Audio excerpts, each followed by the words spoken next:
What'd you guys do to him? Huh? What'd you guys do to him? Eric put a curse on them so they wouldn't. I Have any did. fun. I decided that I didn't like the thought of them having fun, so I'm like, you know what? Forget it. I'm having fun, but they can't. You know. That's fair.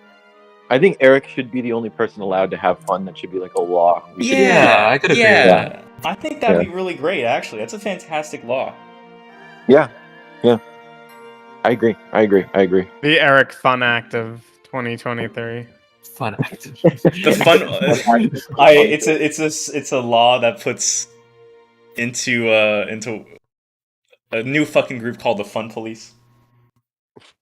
It's literally Eric, the Fun Police. Part of the Fun Police? Can I be part of the Fun Police? Yeah, absolutely. If you Nice. see anyone other than me specifically having fun, you're allowed to kill them. Oh, sick. I've been waiting Yeah, for so this. not much different than life right now, anyways. Oh yeah. Wait, but what if they're having fun with you? Is that an That's not exemption? allowed. No, That's not it's allowed. only Anyone. fun. Yeah, I deal in absolutes. Yes. I don't know if I could attend the session then, Eric. I wouldn't be conducive to my overall health. Don't worry, you guys aren't gonna have fun this session. Oh. Okay. Yeah, it's gonna be a truly, truly horrendous session. Speaking of, does anyone want to give a recap? No. Okay, so Wait, do I have inspiration? Oh, I do have inspiration. No, I don't need to do it then. Hunter, do you have inspiration? Greg, do you have inspiration? You know what? I probably use Never ask Greg for notes about recaps. never. Just, Well, Do you want I've- inspiration? Does anyone need inspiration? Because me and Jared apparently both have it. Yeah, I'll take it. I don't have inspiration. Go for it. So, we started with another day of trying to figure out what we're doing. Because, well, we just finished a series of quests. We wrapped up the end of the end of the brothel arc, which we didn't think would be ending so quick. Well, at least some of us didn't. And then, while some people were off just kind of chilling in a tea house, the rest of the crew finished the quest line, so that's pretty sweet. We, in particular, June was able to cure the ailment afflicting the young girl, and so we were given her Heartstone, and rather than following up on the owner's desire to kill the demon Heather, or some form of hellish being, June convinced them to strike a deal together so that Heather would go out and use her minions to hunt down people with bounties on their heads to feast on their souls. So, and in such a way that they would cause nightmares, and so I'm blanking on her name. Astrid. I forgot where I wrote it down. Astrid, thank you. Astrid could promise to relieve the nightmares and give them good dreams. And so, yeah, that was resolved. And who knows what the consequences of all of that will be. Smile. So there's a bunch of red caps running around, securing bounties, and in order to have their souls feasted on. After that, we settled on another quest to investigate the missing son who was off to try to find a rare Leshian's Trident card. We were led to a somewhat remote forest establishment where he was last seen talking to a man named Elia Chabot. And we were given the story of how Leshian was created, basically. It went from being man to myth. And we found that, or we assumed that the boy had tried to recreate this myth, and so something might have happened along the way. So we follow the footsteps of the myth as well, which leads us into this dreamlike state where we are reliving all of the terrible things that Leshian went through prior to ascending to some form of enlightened form. And when we last left off, after jumping a canyon, saving a mushroom, eating the former king of the forest, and finally braving the strong waters of the coastline, we find ourselves in a cabin in the woods with a shadowy figure in the corner, prepared for the worst. Fantastic recap. You may give yourself an inspiration. As Excellent. a reminder, Isaac, you don't have the use of your right arm. Greg, you don't have the use of your left leg. Yes. Just making sure. Is June affected by taking charge with the swimming in any way? You see June looks fantastic. Okay, great. She looks healthy, surprisingly. Let me see here. So, once more, as you enter through this cabin in the woods, the door unlocked and gently ajar, you open this cabin and enter on in. You see, around here, the cabin interior itself is entirely wooden, save for a fireplace, it seems. There are holes in the ceiling that seem like the result of wear and tear, but you look at the architecture and the way this cabin is built, and there is not really a rhyme or reason in its creation. It's almost... It's structured, but there are bits and pieces of slight offsets. It's just like this cabin itself was created chaotically.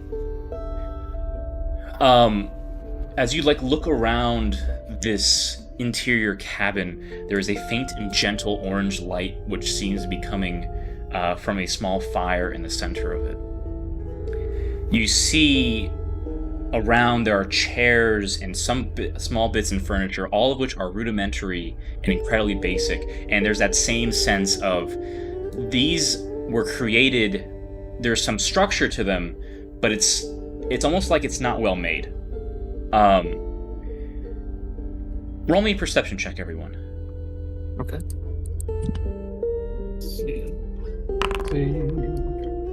Perception. Nice 4. 16. 12. With okay. I got an got a unnatural. An Unnatural. unnatural. Okay. 30-20. Okay. Paula and Wendy, you guys look around, and you kind of look at this furniture, and you see, as you look at one of the nearby chairs, it slightly shifts. It's almost like it's breathing. Oh no! Like It's this like a entire cabin is alive. As you enter within, and all of you see this as you kind of look around, there's one corner of this room that is more attuned with the dark than the other places, and there is a table there surrounded by what looks to be a chair or two. On the other side of this table, in the actual corner in this darkness area, your dark sense is having trouble piercing through. It's just void in there, in that corner, and two eyes open up. These round, wide open eyes, small black pupils, look over directly at all of you, never blinking. Who stepped in first? Eric. Yeah. Eric, can I use Mage Hand to poke the eyes? Is that something I can do? Yeah, go ahead. So you Okay. summon in a spectral hand, a slightly illusionary in the air, and it kind of moves over to the void. And as it does, to try to like poke it, it disappears completely.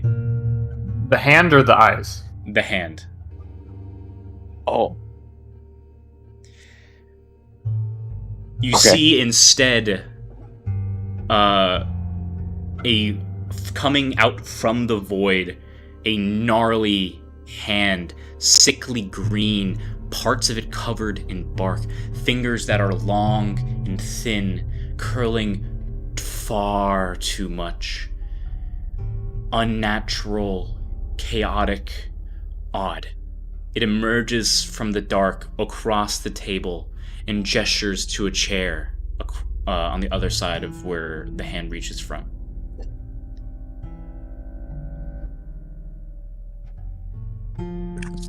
I reckon Alright. he wants us to sit down. Wendy, you'll just walk over and sit down on the chair. As I'm you not- do, Yeah.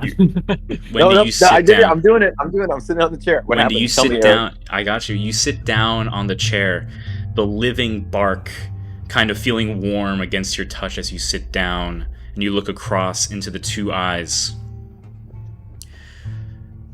Many can survive this forest, let alone make it all the way out here. So tell me, who am I speaking to? The way he speaks, it's very clearly not common.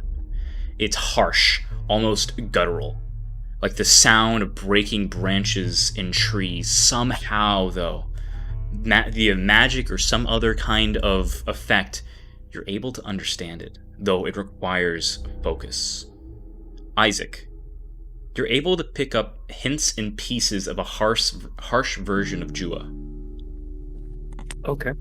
Can we all hear the voice? you mean? Yes. But it stares at Wendy.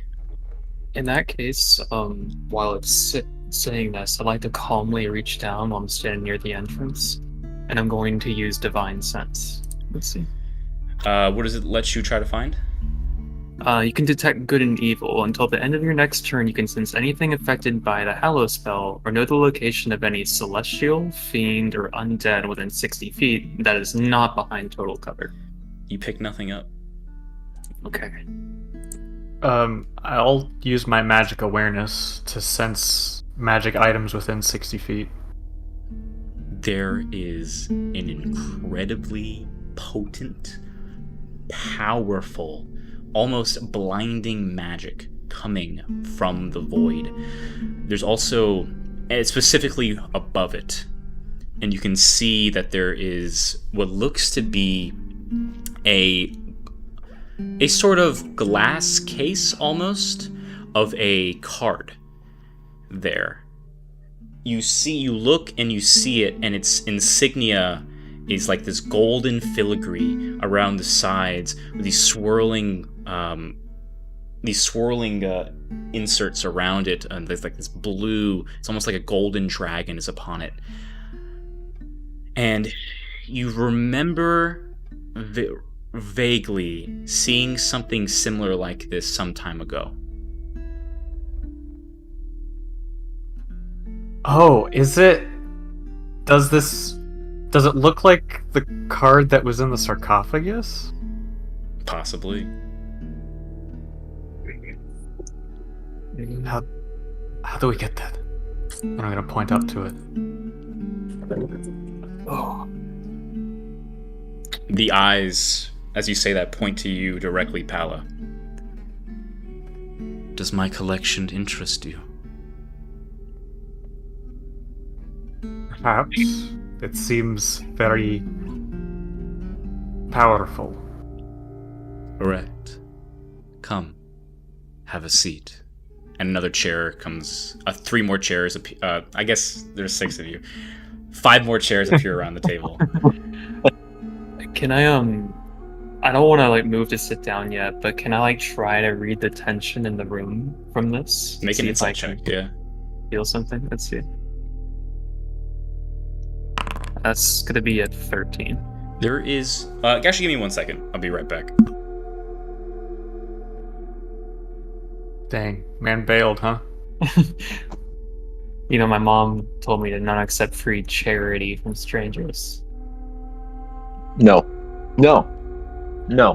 Is that No, a you can't do pun? that. Did you can't do that. intentionally do a pun? No. Yeah. Okay. Well, I Listen, hated no. it. This is horrible. That's illegal. That's Well, illegal. You can't do that. Clearly, you guys aren't going to stand for this, right? No. Stop it. Stop I'm not it. gonna. Hey, Jared, I'm not gonna take this sitting down. Oh, Hunter. Hey, that was pretty good. Okay, I'm back. Thank you, Eric. We were on the edge of our seats. Correct. You, with a 13 insight, you look and you see around in the room. There's no immediate danger or anything like that. It's hard to gauge a broken voice peering through the shadows when all you can see are just two eyes.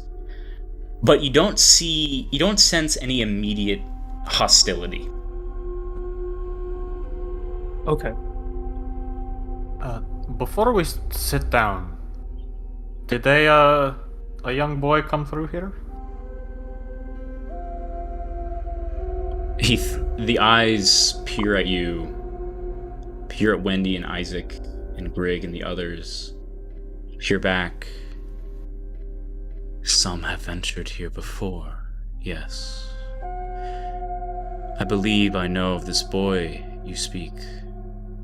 He is in my collection. When you say collection, what does that mean exactly? Is it like, an okay place to be, or is it more like, oh no, you're in a collection, that's bad? It depends on what you think. He challenged me to a game. I obliged, and I won. And you can see the table shifts as a branch emerges from the top of the table. And you can see, like, blooming off this branch is a Leshian's Trident card. And you can see it holds the picture of Maxwell. This teenage boy that you recognize from the description of his mother, though a crude interpretation on it. It has stats, it has a description, it looks like a true bona fide Leshian Trident's card. I have many cards in my collection from over the years, some more powerful than others. And you can see there's that glint of the card above him, that one powerful, incredibly powerful card.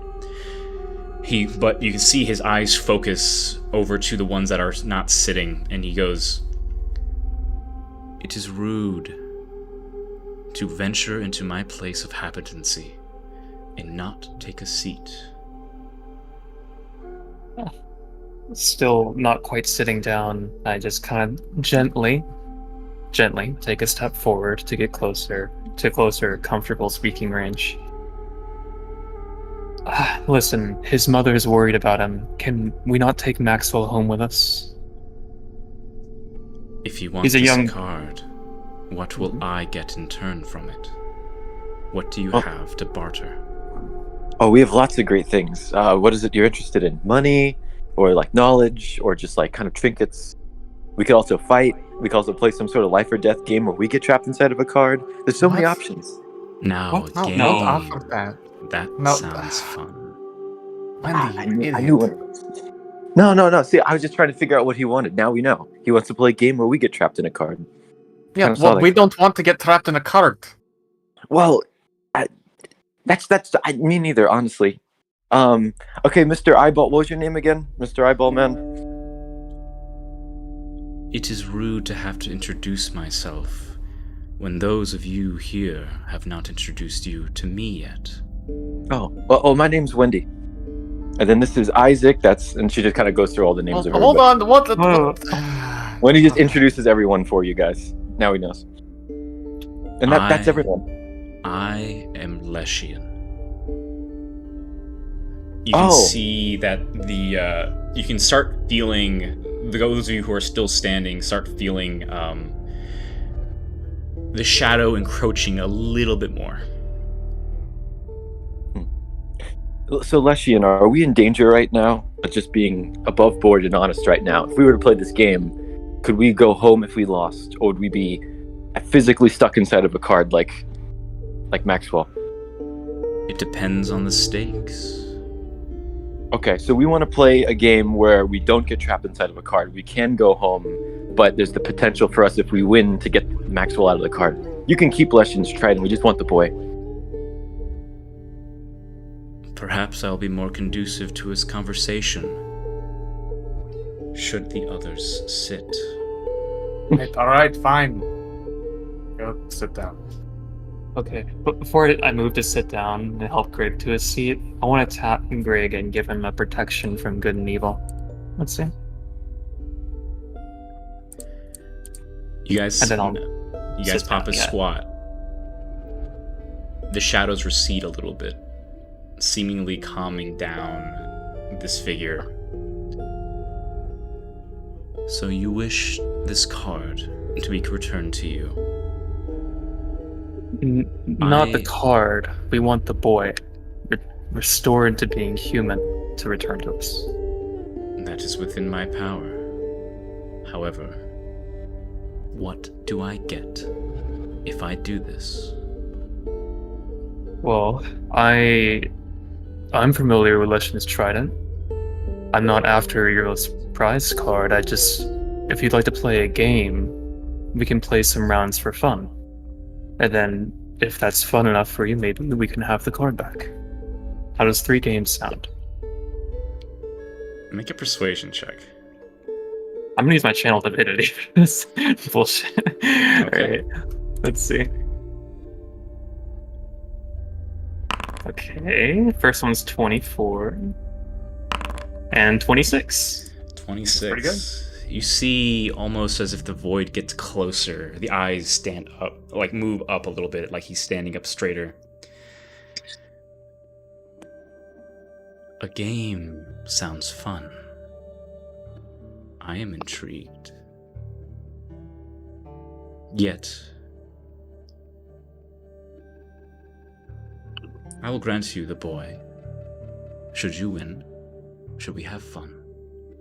And I can see that you have braved your way through my story, over to me where I venture. And yes, it has been some time since I last had guests. But, as I've not had guests in some time, I would like a keepsake in the event that I win. Do you want an ice trident? I have an ice trident. I got a bunch of swords. Money? A hug?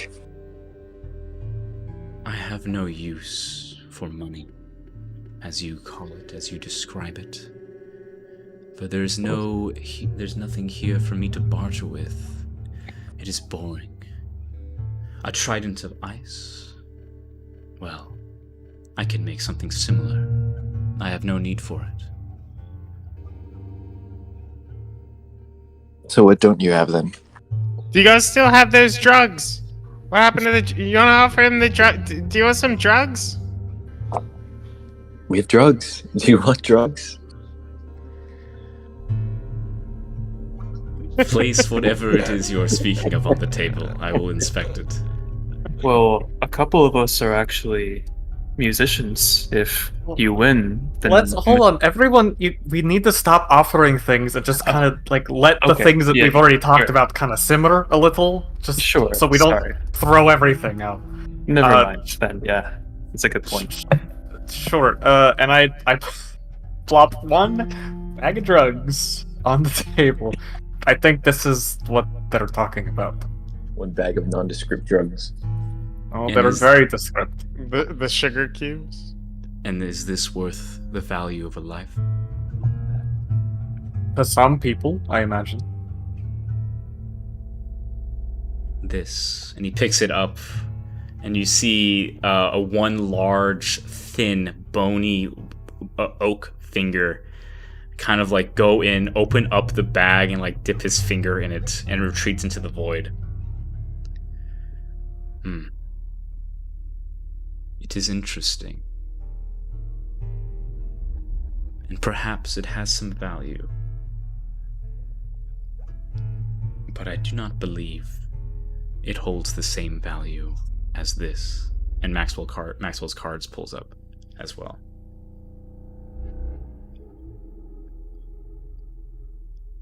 Alright.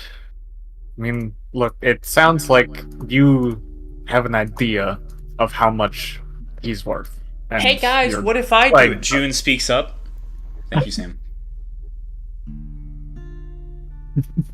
What do you mean? You guys can just gamble me. And then play the game. Why- It's fine. Why? I got What? it. It's fine. Don't worry about it. No, All right, Mister. Do you have a name? Leshy. Listen. I'll just listen. Okay. We gamble June. Oh wait, we didn't discuss this part. We did not. The eyes look over to June. Very well. No, stop. No. Wait a second. We did not agree on this. You can't unilaterally decide. Oh, if sorry, you're gonna Wendy, gamble are your you life. suddenly concerned about making agreements without the rest of the party involved? Oh, that's crazy. Oh, hold on, Paula. I was making agreements with less than the lives of our team members. Okay, I You would don't gamble. know that. Who knows? What if you said our names and then we poofed into dust because they had our names or something? I don't know. Keep in Fair mind, only one of you may play against me. Well, Oh, how about we just have Lucky do it? no. Look, Isaac's good the idea. only one who plays the stupid game. Let him do it. Oh yeah, Yeah. you can communicate through Lucky. So just tell Lucky what to do. No. No, Lucky will Why be l- staying outside today. I don't mind playing myself, but there's still a lot that June still needs to do, and I feel like the things that I want to accomplish are already kind of selfish anyway. So Well, no, Isaac, listen to me. Look, yeah, June offered, and you're the only one who knows how to play this game. So if something happens to you, then we're dead in the water. well, I mean, wouldn't that be once the game is over? I mean, I'm just. What if you lose? Yeah. And now we have to get you and the kid. I don't know. I'm sorry. Maybe I'm. No, you're right. You're right. I just would feel bad about risking anyone's life in a game where I'm the one who controls whether we win or lose. You know. So Yeah, no, I get it. I wouldn't be happy with it too. if something happens to me, then I think you guys can handle it. Maybe not right away, but at least you can tell his mom where Maxwell is. Maybe you can find someone who can handle it. But I don't mind doing this right now. Thanks, though, Paula. I appreciate it. Sure. In that case, June, don't worry about it. So you're gonna offer yourself up? Yeah. Very well. The terms and conditions. Should you win, you gain the card of the boy you seek. Should I win, you remain here with me. Is that agreeable? Yes. Very well. Now, I am not ungracious. I get that this is difficult for you, and I appreciate you're willing to make a sacrifice. I will lower the difficulty and present a challenge for myself. Perhaps you'll have a better way to win. That being said, should you covet something else I have, I'll add it to the pot. But I will play far more ruthlessly. I'm not looking to be greedy. It's my life and Maxwell, and Well, I don't what- want What if we up the ante? Wait, Hella, what are you saying? We're not gambling even more with Isaac life than we already are right now. What do you mean, Paula? Well, you told us that you got some powerful card and was able to, ask the god of gods a question? Yeah, I was. Well, that thing floating above his head seems pretty powerful. I don't know. Hmm. Maybe if I was Gesh, I could do it, but without Gesh, I'm not sure. I don't know who that is. So, Pala, Wendy, Greg, I have a friend back home in Maple Grove. If I happen to lose, Gesh is a much better player than I am. If you find him and bring him here, he can probably win, no matter what the ante is. Who's to say that we'll to go through those whatever trials again? Does this work every time, Mr. Leshian? He looks over. The way to my hut remains the same.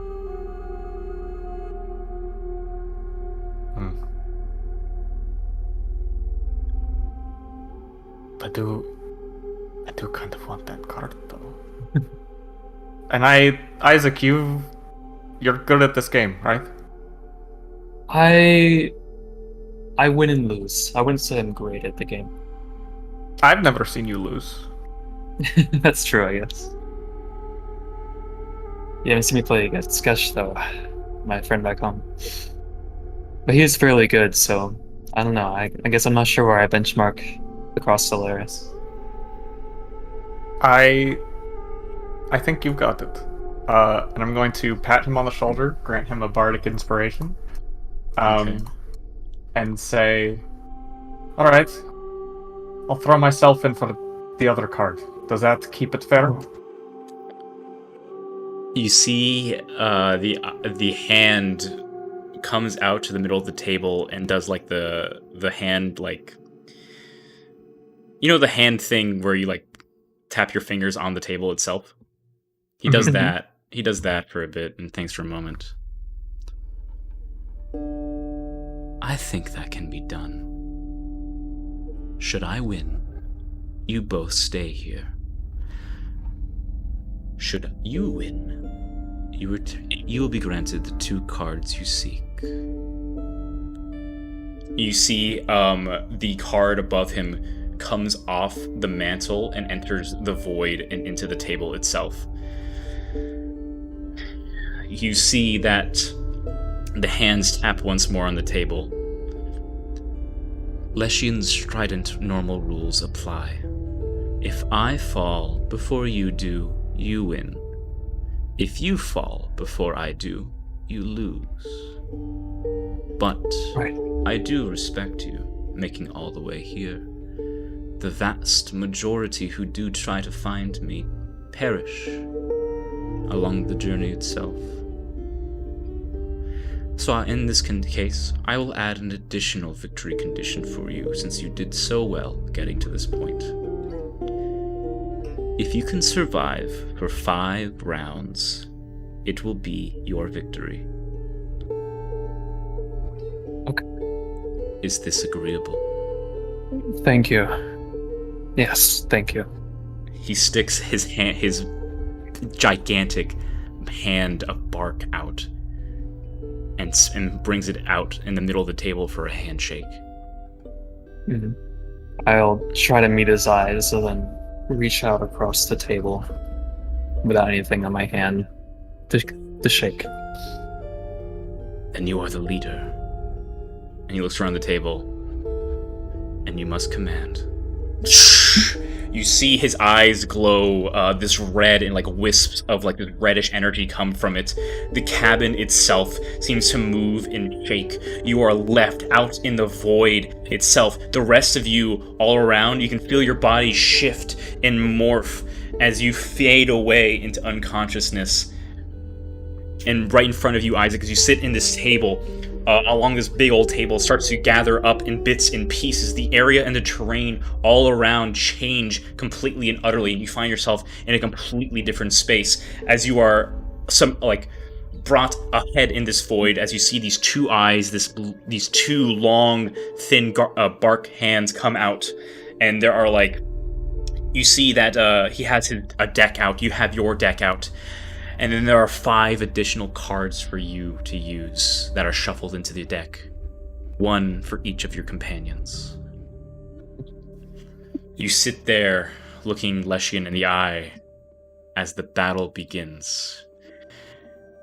You see, as you are now here... Give me a second. Oh, oops, 1 second. You guys don't have vision. No momento, por favor. There we are. Whoa. You see out and around, you have your companions here. You have not drawn June or Gain yet. Interesting. But you see this out before you. We could just do a normal Leshian's Trident game, but I feel like this might be a little bit more fun. Isaac, you have 100 hit points for this. Okay. Your max is increased to 100. Okay. Let me do an override real quick, just to Over- make that simple. Over around you, around this like imaginary, all of you guys can like see this too. You are kind of like in this space, in this area, in a field of lilies around this. In the distance, you see a creature, this elk head, these large antlers that stick out, a large oak-like and partly flesh body with these big, thin arms with gnarled branches within it. You look around and there are totems about. This is Leshy's domain as he looks to all of you. I grant you one final boon. You get to start first. For doing so well and getting here, you guys get to decide the initiative. Oh my goodness. Okay. So Uh-huh. are we in like? Okay, So- maybe it'll get explained. No, you guys will be you guys are effectively conscious and are being controlled. Are like you control yourselves, but you are aware that your cards on the table currently. Okay, and this is a combat. Correct. Okay, This is a combat. Yeah. okay, This is a card Jeez. game being represented by this. Yeah. okay. Cool. I wasn't sure how like on the spectrum of we are cards being controlled by Isaac to No. we are in a fight. You, like you guys where are in they're a fight. You guys are more in a fight. Okay. Okay, so if I go to 0 before You 5 lose. rounds are over, You then lose. if I can get the Leshen directly to 0 faster than that, Then you But- win. okay. But Is remember, there any? you have your arm is currently broken. Yeah, I don't have an arm. I can't use my weapon. We don't have those two. Okay, So, got it. who is going? Isaac, you decide. Yeah, give us an initiative vote. Okay, alright, let me schedule this real quick. So, I think that to begin, let's see. So, I guess we're having all of our turns first before him, basically. Yeah. Okay. You can have him go Then- first too if you want, but No, that's fine. I'd say first, we have Greg go first. okay, Greg first. And then second, Alan. Okay. Third, Wendy. Paula. Wendy. Okay. Then Lucky and Isaac. Okay. And Leshian will go last. Okay. Sounds good. You are free to move yourselves within this square here. Set First, us down, Isaac. I will play Greg the Seeker in face down defense position. Let's see. You can move wherever you like, Greg, though.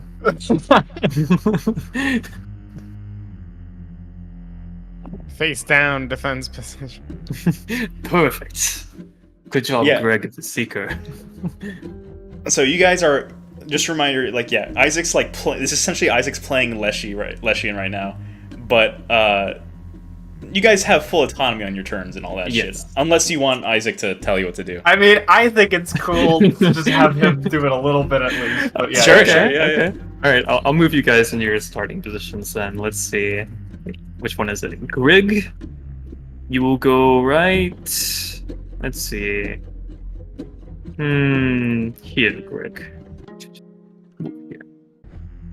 In face down defense position.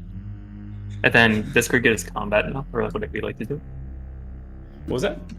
Now does Greg get to take his turn at this point? You have to decide positions first, and then. Oh, okay. All positions first. Yeah, move positions Pella. first, and then we begin the combat. Yeah, that's Pella the Famed goes into top left attack position. Sure. Let's see. All right. Excellent. Alright. Wendy the Ancient will move into the stealth position. Isaac the Young will remain triangulated here. Okay.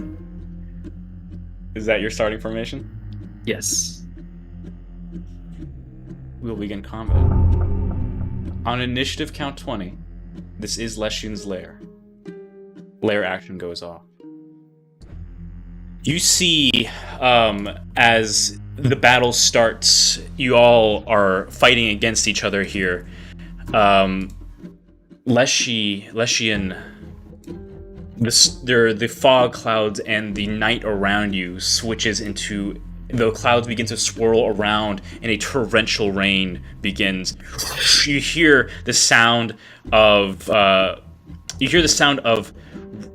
fucking lightning and thunder blasting all over the place here as a storm of vengeance begins to blow. Let me see exactly what this does. Okay, I'm gonna need everyone to make me a Constitution saving throw. Can't right like out the counterspell gate. that, right? Like that can't be counterspelled because it's a It's a lair action technically. yeah.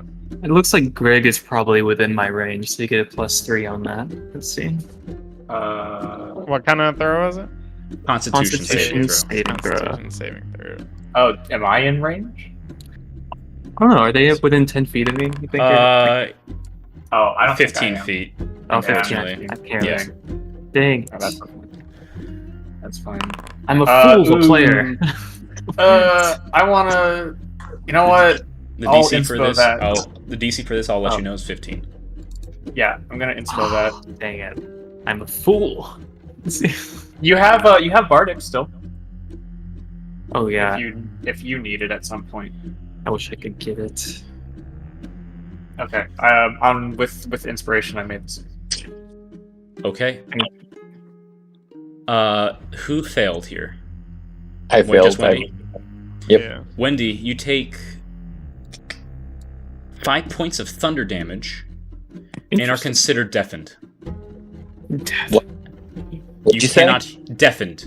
You cannot What? hear What'd you anything. say? Yep. Okay. Yep. You got it. All right. That is the lair action. Grig, your turn. Yeesh. What do you do? All right, Isaac. What are? Greg, you will use his attack to advance on the Leshen. Let's see. Directly. Okay. Wait, all my spell slots are used. I think I never rested one. You Oh, should- really? Go ahead and rest. I think you used your hit die. How many? Do you remember how many hit die you used?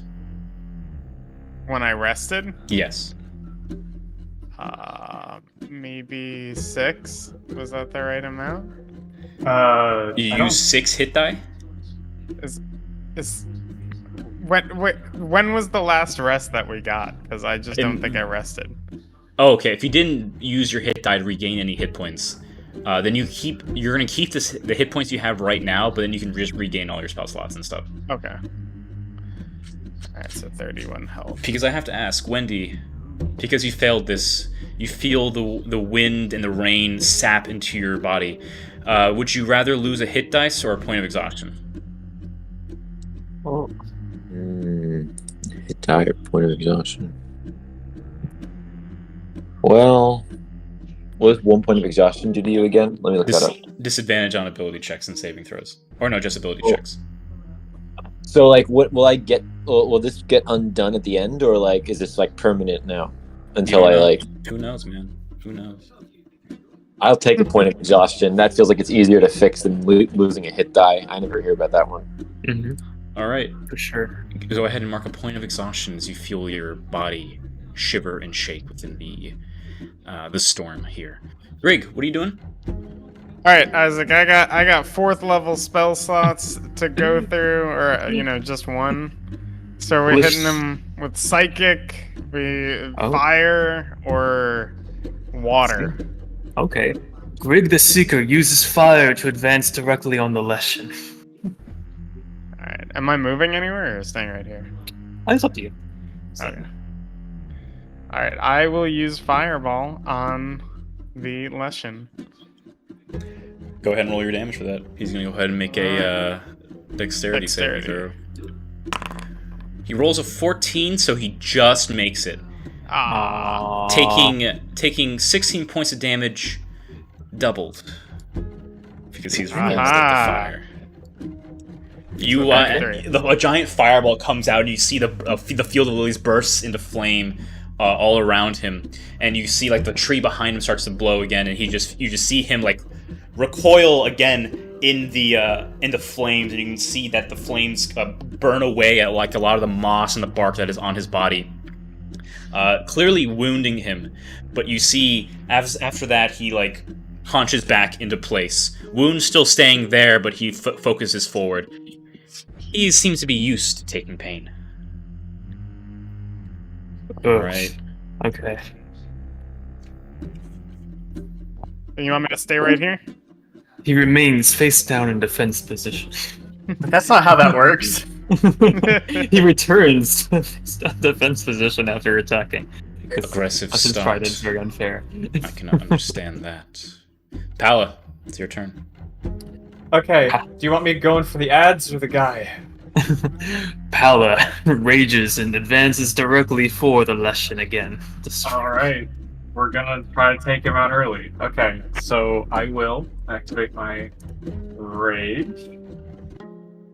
Roll my d8. That's a 7, which grants me cool stuff. All of my within 15. Yeah, difficult terrain within 15 feet of me. You watch as this difficult terrain happens around you. It's almost like you're forcing the vines and stuff out.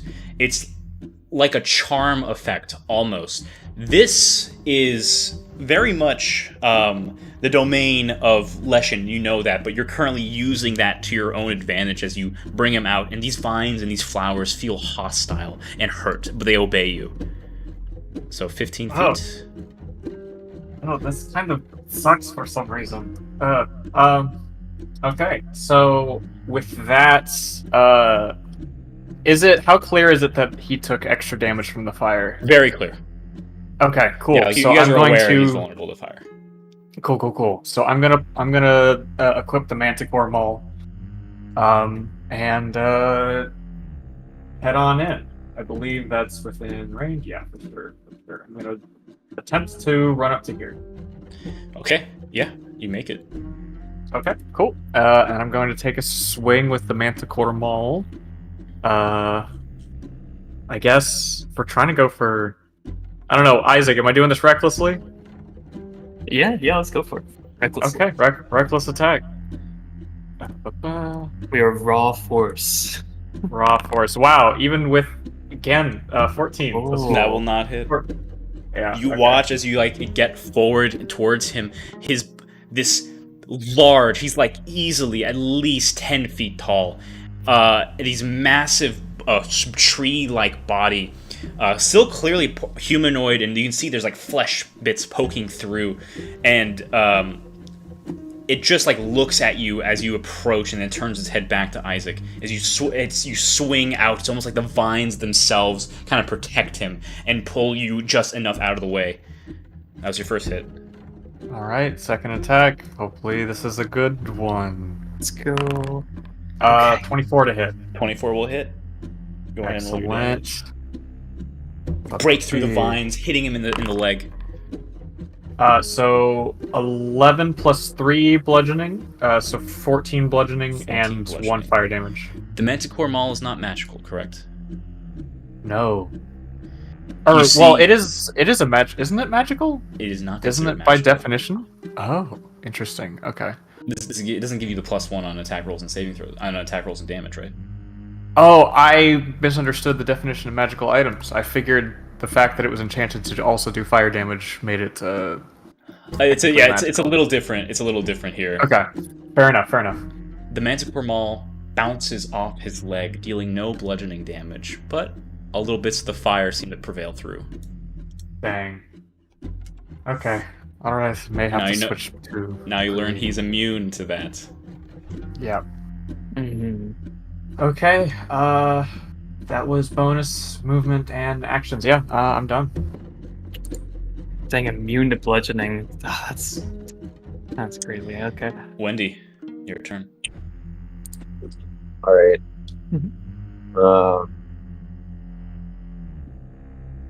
I don't know. What are we doing? We're doing Isaac's controlling everyone. I'll leave it up to you whether you would like me to or not. Okay. I don't know. You can go for it. Yeah. You tell me what you want, and I'll decide if I do it or not. Okay. I activate Wendy the Flippant, and I send her.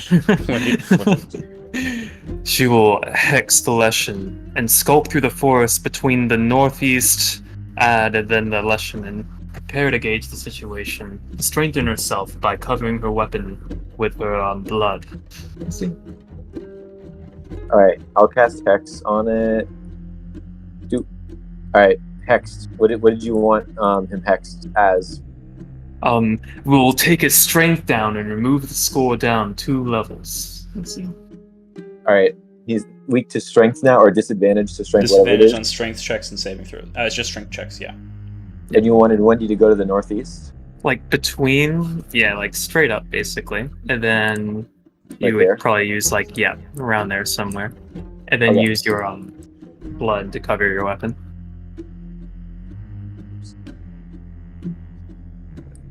10, 15, 20, 25, 30. All right. What do you mean use blood to cover your weapon? Oh, you mean that's a bonus action. I can't do that. You can't do it. You already Well, I already used used my bonus action. Oh, I see. Remember, when do you use it? Eldritch Blast at him from a distance to Okay. keep the engagement up. Let's see. Eldritch Blast. Oh, you had a fire one, right, Wendy? Yeah. I use that one. All right, hold on. Oh, wait, no, I don't. That's Checkers. I don't have Checkers is different now. He's not a Fire Blast anymore. Oh, okay. Yeah, Eldritch Blast is good, man. Okay, the first Eldritch Blast is 12. That misses. 12 misses, yeah. Second Eldritch Blast is... It's taking a long time to roll this. I might have to roll it manually. Oh, 12 again. Okay, they both miss. He doesn't even move, as you can feel your body almost twisted by roots and vines as they miss past him. Pull up some character sheets real quick. Let's see. Well, good news is I have one more thing I can do as a bonus action, then I'm pretty much just swing big. So Swing big. just tell me who to hit. Wendy, is Wendy, that you your have turn? you have so many weapons, Wendy. What's going on? I love this. All right. What do you want? I got a lot of weapons. Okay. I'm always prepared. All right. Yeah, that's good then.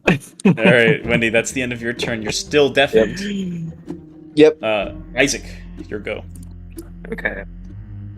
For my turn, I will activate the Armor of Agathis to give myself 20 bonus temporary hit points. Not a bad idea. Then I'll use Blade Ward to give myself a defense this turn, in case any sudden attacks come. And for the meanwhile, I'll be defending Grig. Then I'm gonna send Lucky whoa, to go hit him real quick. Let's see. Where is Lucky's move? He's going to use Ram for a nat 20 to hit. Oh, that's right, his bludgeoning damage. Damn. Well, that's all he has, though, so... I'll allow it on a natural 20 to pierce through. That's kind of comedic to me. I'll allow it. Okay. Lucky has been ran in and he does that. Now he needs a strength 14 saving throw, if I remember correctly. He rolls a 30. Okay. That's it for Lucky. Lucky's looking him in the eye and trying to... That was a 30? Strength saving throws are not disadvantaged, just checks. Oh, right. Okay, yeah. So you watch as Lucky, you see Lucky, he's not cognizant right now. He looks like back to a normal fucking animal as he just charges ahead, antlers in. It's like almost him being on this field right now, like controlled by you, of course. But it's almost like he's resorted back to a primal version of himself as he snorts and charges through, headbutting, hitting his horns, hitting in between a bits of bark as they pierce off into the distance, and you just see Lucky's bone armor head look right at Leshian's bone armor elk head as well. Oh, I did want to move here. Okay. And I'll say, Lucky the... Let's see. Lucky the survivor will untangle his horns from the Leshian's attack and remain in face attack position. That ends my turn. Leshian, champion of Pineball, says to you across the table, "Not bad. Not bad at all. I can respect an aggressive play. But now it's my turn." I don't like that. You watch on Leshian's turn as immediately you see him disappear into the tree. And you watch as he appears through the earth next to this totem on the ground here as he looks to you, Isaac. You left yourself wide open. Rookie mistake. Now you will learn. And you watch as he puts his hands into the ground and he like looks up and through his bony mouth opens up and out into the sky through the clouds you see wisps of cold and energy just kind of go in as he uses call primal beast. And you watch as a gigantic... Ooh, where do I want to put this? A gigantic wolf appears directly next to him, made of white and snow and energy, as it looks directly and hungrily towards all of you. And over into the top, you watch as this large scorpion-like creature entity with this thick, long filament kind of emerges from the totem itself and looks over to all of you. That was Leshian's action. As a bonus action. Yeesh. Let's see. Oh, at the start of the turn, you watch as parts of the moss and the bark begin to self-repair and heal back up. Oh, what? That's awful. That's awful. Both the picture and the healing is awful. That's gonna be his turn. He just summons these guys, and now you watch as the beast will act. He looks over to the creature and points his finger over, and you watch as the wolf rushes over. Sorry, he's gonna be more like this. As he comes over, and directly in front of both of you, is gonna attempt to bite at Greg. Oh wait, one question real quick. Yeah. Is the wolf a aberration, celestial, elemental, fey, or fiend? I consider them an elemental in this case. Okay, they'll have disadvantage against Greg. I Very cast well. a spell on him before we began. Let's see. That'll be a 13 or a 13. Either of those hit So Greg? rude. 1 second. I think they do, Um, but I just want to make yes. Can I use Instinctive Charm? sure. Yes, you may. And I will use Instinctive Charm. Is that a charisma, wisdom saving throw? Wisdom saving. Wisdom saving throw, okay. That's a 14, which just succeeds, I think. That's... God damn it. So the yeah. attack still goes through, you take 12 points of piercing damage. No, Greg. As this wolf bites into you, and you can feel its cold fangs heading into you right now. The scorpion creature over here, you watch as a large, almost like silky spider web comes out of its mouth over towards... It hears it out to 60 feet. Can you get both of you? Yes, it can. So I need both Wendy and... Oh, wait, does it stop on the first person hit? Let me go check that.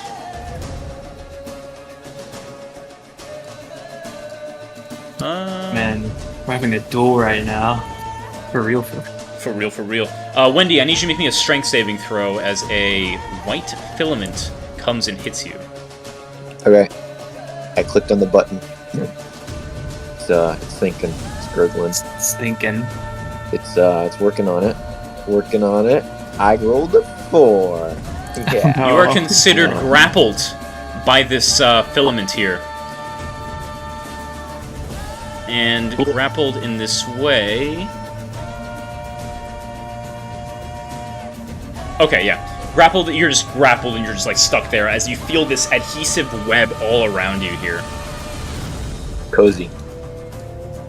Okay, so you're deafened and now grappled. I can't hear. I can't move. Oh no, Wendy. Fantastic, but I'm not done yet. It is now top of the round. Lair action goes off. The next bit of Storm of Vengeance. I'm gonna need everyone... Oh, you just take this, actually.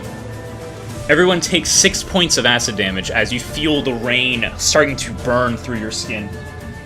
Bro, that's kind of toxic. I'm slipping under. Toxic.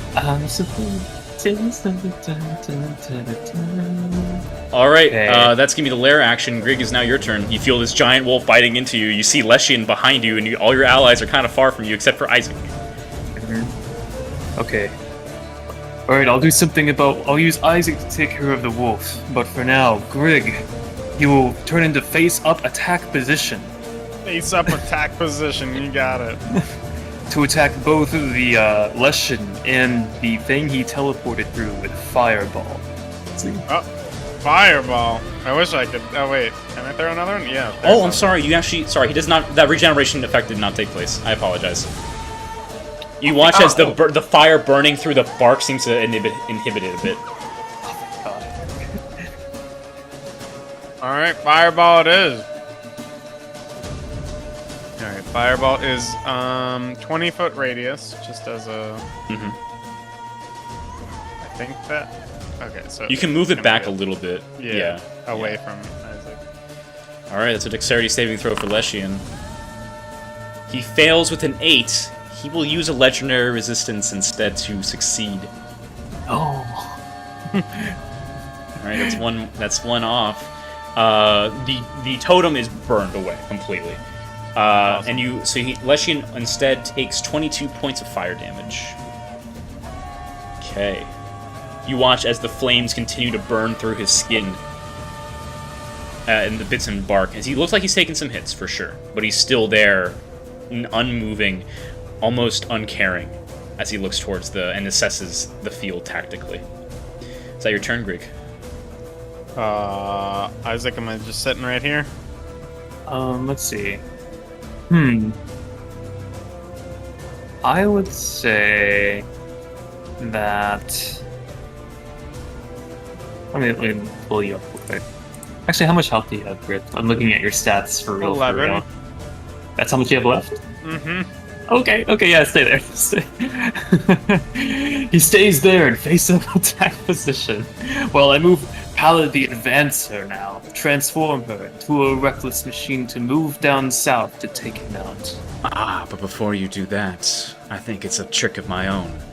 As a legendary action, Leshian will cast plant growth as the vines once more burst into the earth itself, and you watch as the entire area around, these like lilies that were once beautiful and peaceful, begin to sprout thorns and go overgrown, as the entire area around is considered all plants within a 100-foot radius, which is the entire map.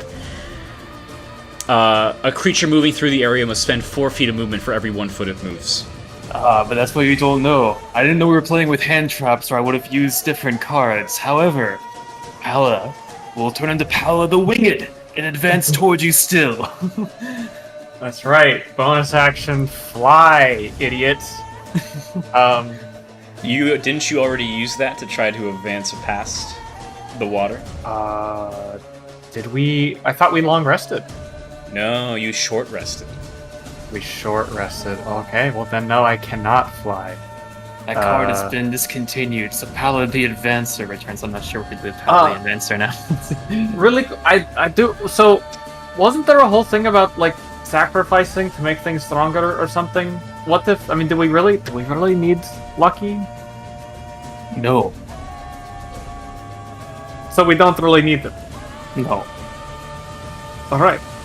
Well, I don't know how we can use that, but I guess keep it in mind. And so you said 4 squares for each, or 4 feet for each foot of movement? Yeah, so this basically wait. removes your divide. Yeah, it's must spend 4 feet of movement for every 1 foot of moves. So essentially, 5 feet of movement takes 25 feet. Can I, Gotcha. Eric? Yeah. So, since he activated his hand trap to make the flowers do this, can I sacrifice Lucky to do something? As a reaction? Yeah. Sure. I'm gonna What would you like to sacrifice do? Lucky to give Pala heavy wing movement speed. I'm gonna transform her. I'll allow that. Yeah, if you want to kill Lucky off, you sacrifice Lucky to feed into Pala. Pala regains the use of her wings. You have like bony wings now. It's got morphed into you. This is kind of uncomfortable. This doesn't feel very celestial at all. But Lucky's gone. And you watch as the flowers and vines consume Lucky and pull him deep into the earth. And instead they burst, Pala's own vines and flowers that are around her, kind of giving her blessing, kind of go in, and you feel yourself injected with horny elk energy. This feels terrible. I'm sorry I said anything. Okay, so I apologize. I know I've asked this before. To swap weapons. Free action. Free action. Cool. All right, I swap the maul out because a silvered weapon is considered magical for the purpose of resistances, right? Yes. Okay. I'll swap out the Manticore Maul for Gree, and then fly over to Leshian. That's 40 feet. That's what I got. Nice. One more. Oopsie. Yeah, one more. There we go. Okay. And I will recklessly or no recklessly? You tell me. And she will recklessly attack him directly. Excellent. Very cool. All right. That's a nat 20, baby! Natural 20. All right, go ahead and roll your damage. Okay, so it's gonna. Okay, so it's 11 slashing damage plus 3 radiant, plus an additional. Okay, so hold on. It's 8 plus 3 for raid plus 3 for radiant, which is rad damage. Plus 12 for maxing out the damage die. Am I missing anything? You don't roll. Yeah, okay. So you have the 11 from slashing plus the 12, so 23 slashing plus 3 radiant. Yes. Okay. The 23 slashing, because Gree is silvered, it goes through. The radiant, however, you see the radiant energy does not stick as nicely onto the flesh of Leshian. It's almost as if nature is rejecting the divine. Oh, this is a godless being, apparently. Okay, so that's attack 1. And then attack 2. Which, oopsie, didn't do the advantage. Let me roll that one more time. Okay, does a 23 hit? 23 will hit. Excellent, rolling damage. Goodness, could be better rolls. So that's 10 slashing damage. 10 slashing damage, alright. Goes in. Oh, I forgot he had this feature. I'll remember it next time. I Okay. hate that. And I think that was movement bonus and action. Yeah, that's it. Nice. Okay. At the end Alright. of your turn, he sees as you're in the air flying above, he goes, "Not a bad idea." And you see his large bony finger try to pierce into you. That is going to be a claw attack. Alright, Leshy. For a 17 to hit. 17 will hit. You take 29 points of slashing damage, reduced to 14. All right. Okay. Work with this. All right, Wendy, you're up. You're currently grappled by this creature in the corner here. And death. Don't forget. And death. So deaf and grappled. So to grapple escape would take an action. An action right? to do so, correct. I look into Wendy's eyes on the card to determine how she feels about her situation. Wendy, not being able to hear anything, looks back from the card form. She seems very unhappy with the current situation. So you get the feeling that she thinks you probably could have figured that out on your own. Got it. Okay, so we're gonna use the action to get Wendy out of here first. Let's see. All right, make me a strength saving throw, Wendy. All right.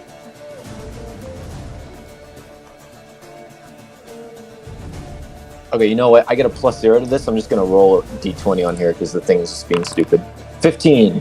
15's enough. You managed to break out of the filament. It's still there, like beckoning towards you. You can see its body is still controlling it, but currently, for the time being, you're out of there, baby. Nice. No longer grapples. Let's see. Okay, let's see. This might be good, actually. She will skulk through the forest now to return. Let's see. I'll drag you down here. However, the entire area is now difficult terrain. Oh, that's right. Oh, that's right. Okay, 5. So you can get 15 feet? Let's see. It's 4 feet. Every 1 foot you want to travel requires 5 additional. Oh. So it's like every square requires 4 more squares to travel. So 5 feet of movement is actually 25. Oh, okay. Right. So she can really move 5. 5. Yeah. Okay, so she'll... Crawling and going through these heavy cluster of plants on the ground. Okay, so then now Wendy will use her bonus action to cover her weapon in blood. All right. You want what are the 2 options I have? I think it's like either lightning damage or fire damage. Which one do you want? Oh, fire damage. I think it was fire. Let me check You again. can use checkers for that. Yeah. Oh yeah, Rite of the Storm or Rite of Flame? Yeah, which one you want? Rite of the Flame. Okay, Rite of the Flame. All Wendy right, ignites with Rite of the Flame after escaping the web. that's a 1d6. So I take 5 points of damage. Boom. All right, Wendy's put blood on her sword. You can also Wait, put blood on your sword? blasters. Yeah, I was just gonna say that. I can also do it on the Eldritch Blast. Oh, Would you so prefer it it's... on that? Oh yeah, let's do an Eldritch Blast instead. Okay, Yeah. so the Eldritch Blast now has the Rite of Flame on it. Perfect. You watch as Wendy's arms start to ignite and flame, and underneath it you can see bits of a blue veins and kind of going through that are igniting it. All right, Nice. enough your turn. End my turn. Okay. Isaac, your go. Oh, do you have any music playing, by the way? 'Cause one of you Yeah. guys You guys can't hear it? I can't. No. You guys can't hear it? No. No. Well, that makes me sad. This entire time I had Hunter v Hunted playing. It was on for a bit until he teleported when it was off. Really? Yeah. It's weird. How about now? No. That's fine. I think it started. Yeah. Well, Oh, it's... play it in the background for yourselves, I guess. Please, it's Okay. good. It's good shit. Sounds good. Let's see. I will take can I grab Grig and pick him up? Yeah. Okay. I'm gonna pick Grig up. I'm gonna go Oh, it started. Excellent. 5 Thank God. with Grig. 5, Yep. 10. Okay, again, difficult terrain. Oh, it's all difficult? All of it. Okay.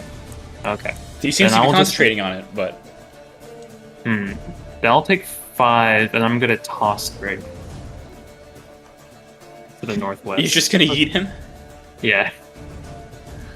Okay. Give me a strength check. Okay. Does a bardic apply to this if I want it? Yeah. Yeah, it does. Okay. Strength or athletics check? Yes. Strength. Let's see. Oh, thank God. Holy Let's see. shit. I'll say you I'm can gonna- throw him 15 feet. Okay, we're tossing Grig. We're tossing. Just like this way? Yeah. Greek, you feel your body, you get picked up and yeeted all that way sorry. distance there.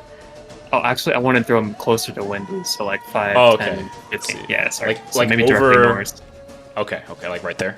Yeah. There we go. Gotcha. Perfect. Is that your turn? That is my turn. Oh, wait, no, I'll use Blade Ward one more time, and then on Okay. my turn. Alright. Leshian looks over and sees the whole thing, tactical assessment. He hasn't done any damage to you yet. I think it's time to strike. He's gonna go ahead and I'm gonna need 2 creatures. Ooh, yep. I'm gonna need Isaac and it's not too worried about Paula. Let's go Isaac and Grig. I need both of you guys to make me a dexterity saving throw. Dexterity saving throw. Okay. Oh, I was gonna say, do I still have that +3? But I. Okay. Oh, yeah, Hey, it's that- that 20 just makes it. Isaac fails. oh my God. That's gonna be... Let me roll this. Oh wait, can I use my Bardic here on this? Yes, you can. Okay. Dang it. Okay. Unfortunately... Well, actually, hold on. Let me reread this. No, yeah. 19 was a DC, not 20. So Yeah. both of you just barely make it as you watch these incredibly strong plant-like tree roots come up and begin to surround you deeply and heavily. You both manage to escape it. However, all that damage that I just rolled is negated completely as you duck out of the way. God. Leshin goes, "Good. Strong cards. I can respect that. Let's see now." And you watch as a bonus action, he's going to go ahead and adjust the plant growth. So you watch as all the plants around in here begin to move and remove themselves back into the earth. And you watch as all those plants begin to engulf and encompass his body. And you can see his bark and skin gets tougher. Okay. That's going to be Leshian's turn. At the top of the round, lair action. That's going to be the next advancement of the storm. This is round 3. I need every single one of you to make a dexterity saving throw. Is this an effect I can see?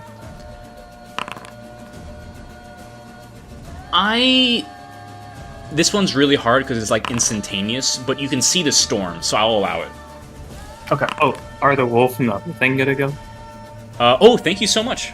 I appreciate that. I knew I was forgetting something. Yeah, the wolf is gonna go ahead and bite into you, Isaac. Do it. Oh, actually, no, he can do this. We can do this instead. Yeah, he hates you. You can watch as his mouth opens up and he just expels a crazy blast of frost energy your way. That's gonna be... Hold on, let me just remove that. I need you to make me a dexterity saving, constitution saving throw, sorry. Okay. Oh no, dexterity. Oh, okay. I'm sorry. So let's see, dexterity saving throw. That succeeds, you only take 10 points of cold damage. 10 points of cold. So there's the armor effect. Does it work here? Let's see. It would be like a direct melee attack, I think. So that does not work here. Okay. Take 10 points of damage. And Blade War doesn't work on this since he just breathed on me instead of That's like, correct. He increased can't do that cool. often, though. I hate this wolf. Okay. Alright. As it looks at you in the eyes. This spider creature in the corner is going to go ahead and try to get Wendy again. You watch as its sticky web goes over and goes... So it's filament as it... Oh, was this a bonus action I could do that? my god. Oh, yeah, Wendy, can you go ahead and make me another strength saving throw as you feel the filament hit you again? You got it. No, Wendy. 1 second. Just makes it. You feel yourself raveled in nice. the filament again, and it goes out. This thing is going to go ahead and maneuver a bit. I hate spiders. Actually, no, it's a scorpion. Scorpions. Why did it have to be scorpions? The filament still moves with it, but it stays in that same place, so it goes this way instead. But you managed to get out of it. Let's see. That's going to be their turn. Top of the round, the lair action already went off. Did anyone... You guys roll your dex saves, right? Yep. Yeah. Anyone roll lower than 16? I did. Yes, I did too. Wendy and Isaac, both of you guys take... Oh, I didn't roll the... Oh, sorry. Yes, I did. Both of you guys take 36 points of lightning damage. Oh, 36? Oh no! Why? No! Barely. And the rest of you guys instead only take 18 points of lightning damage.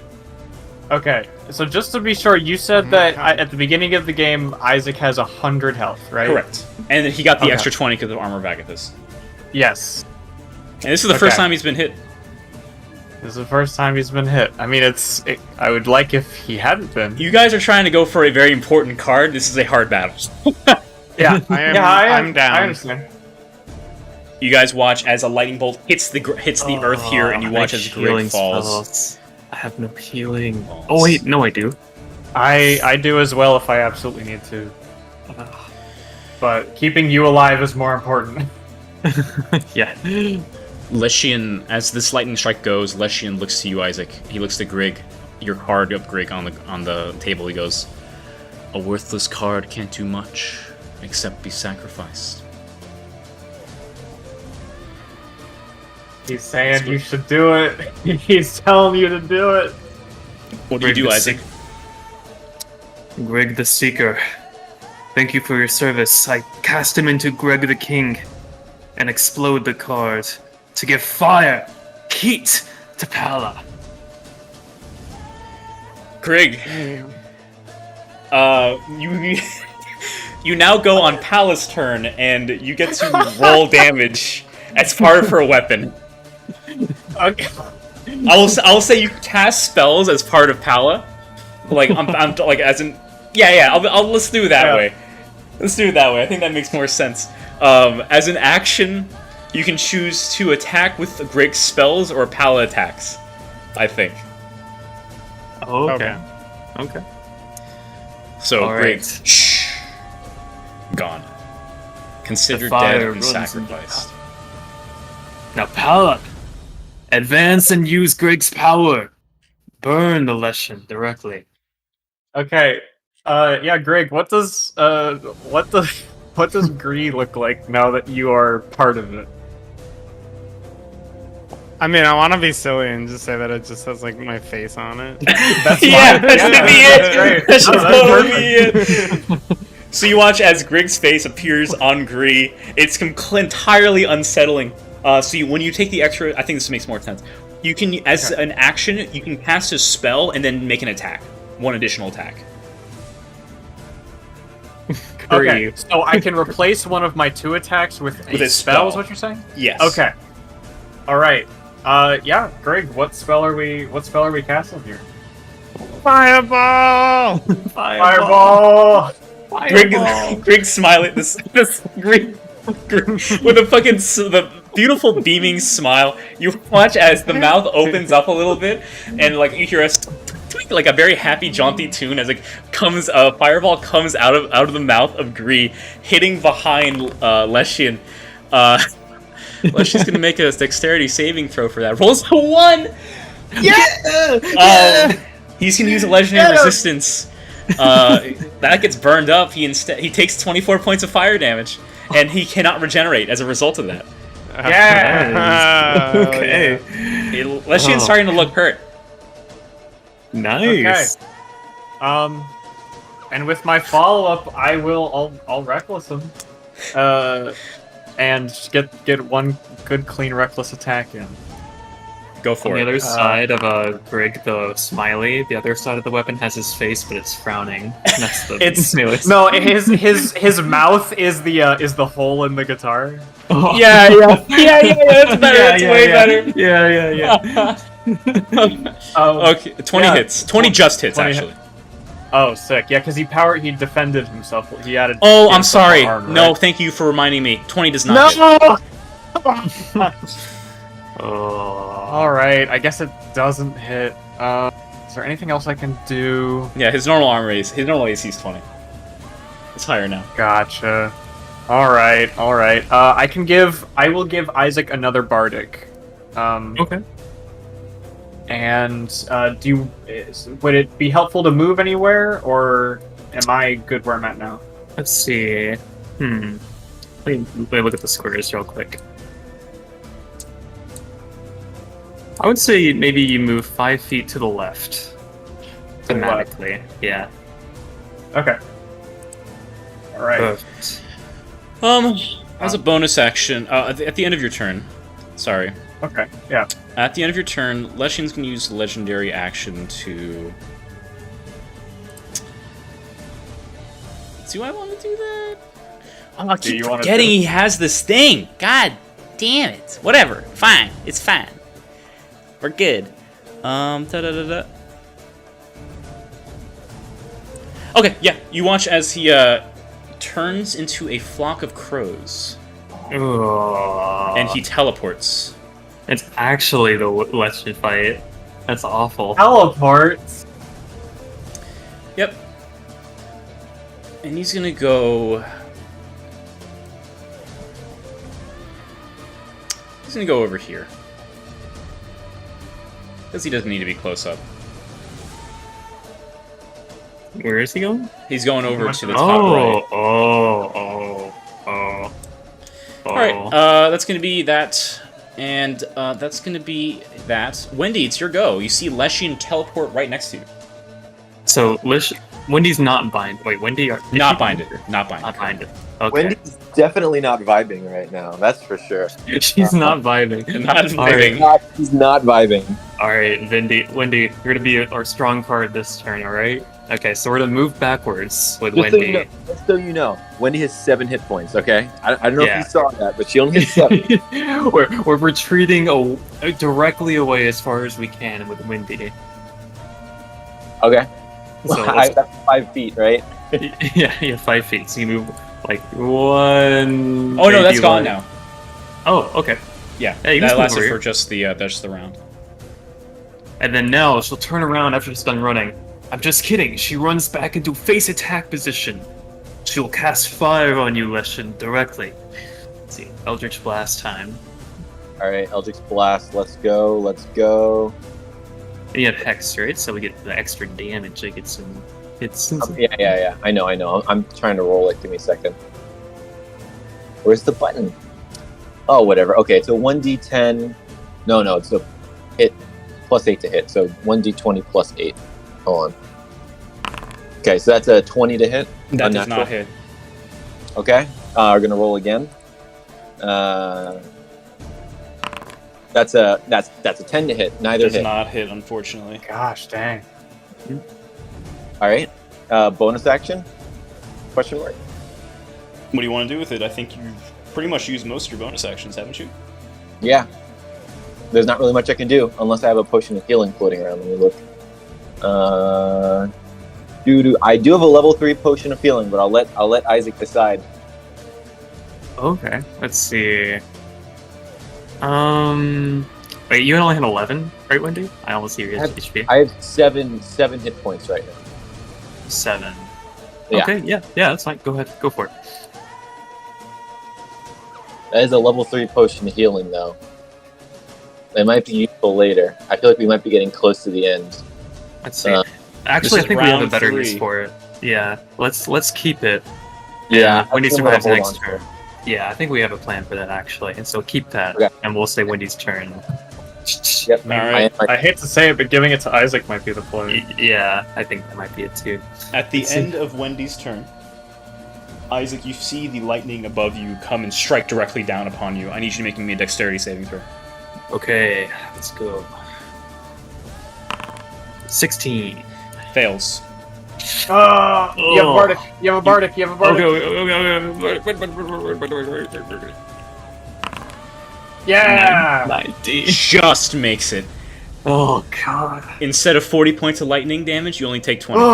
Oh my god. Okay. Okay. Yeah, Winnie, I'm gonna need.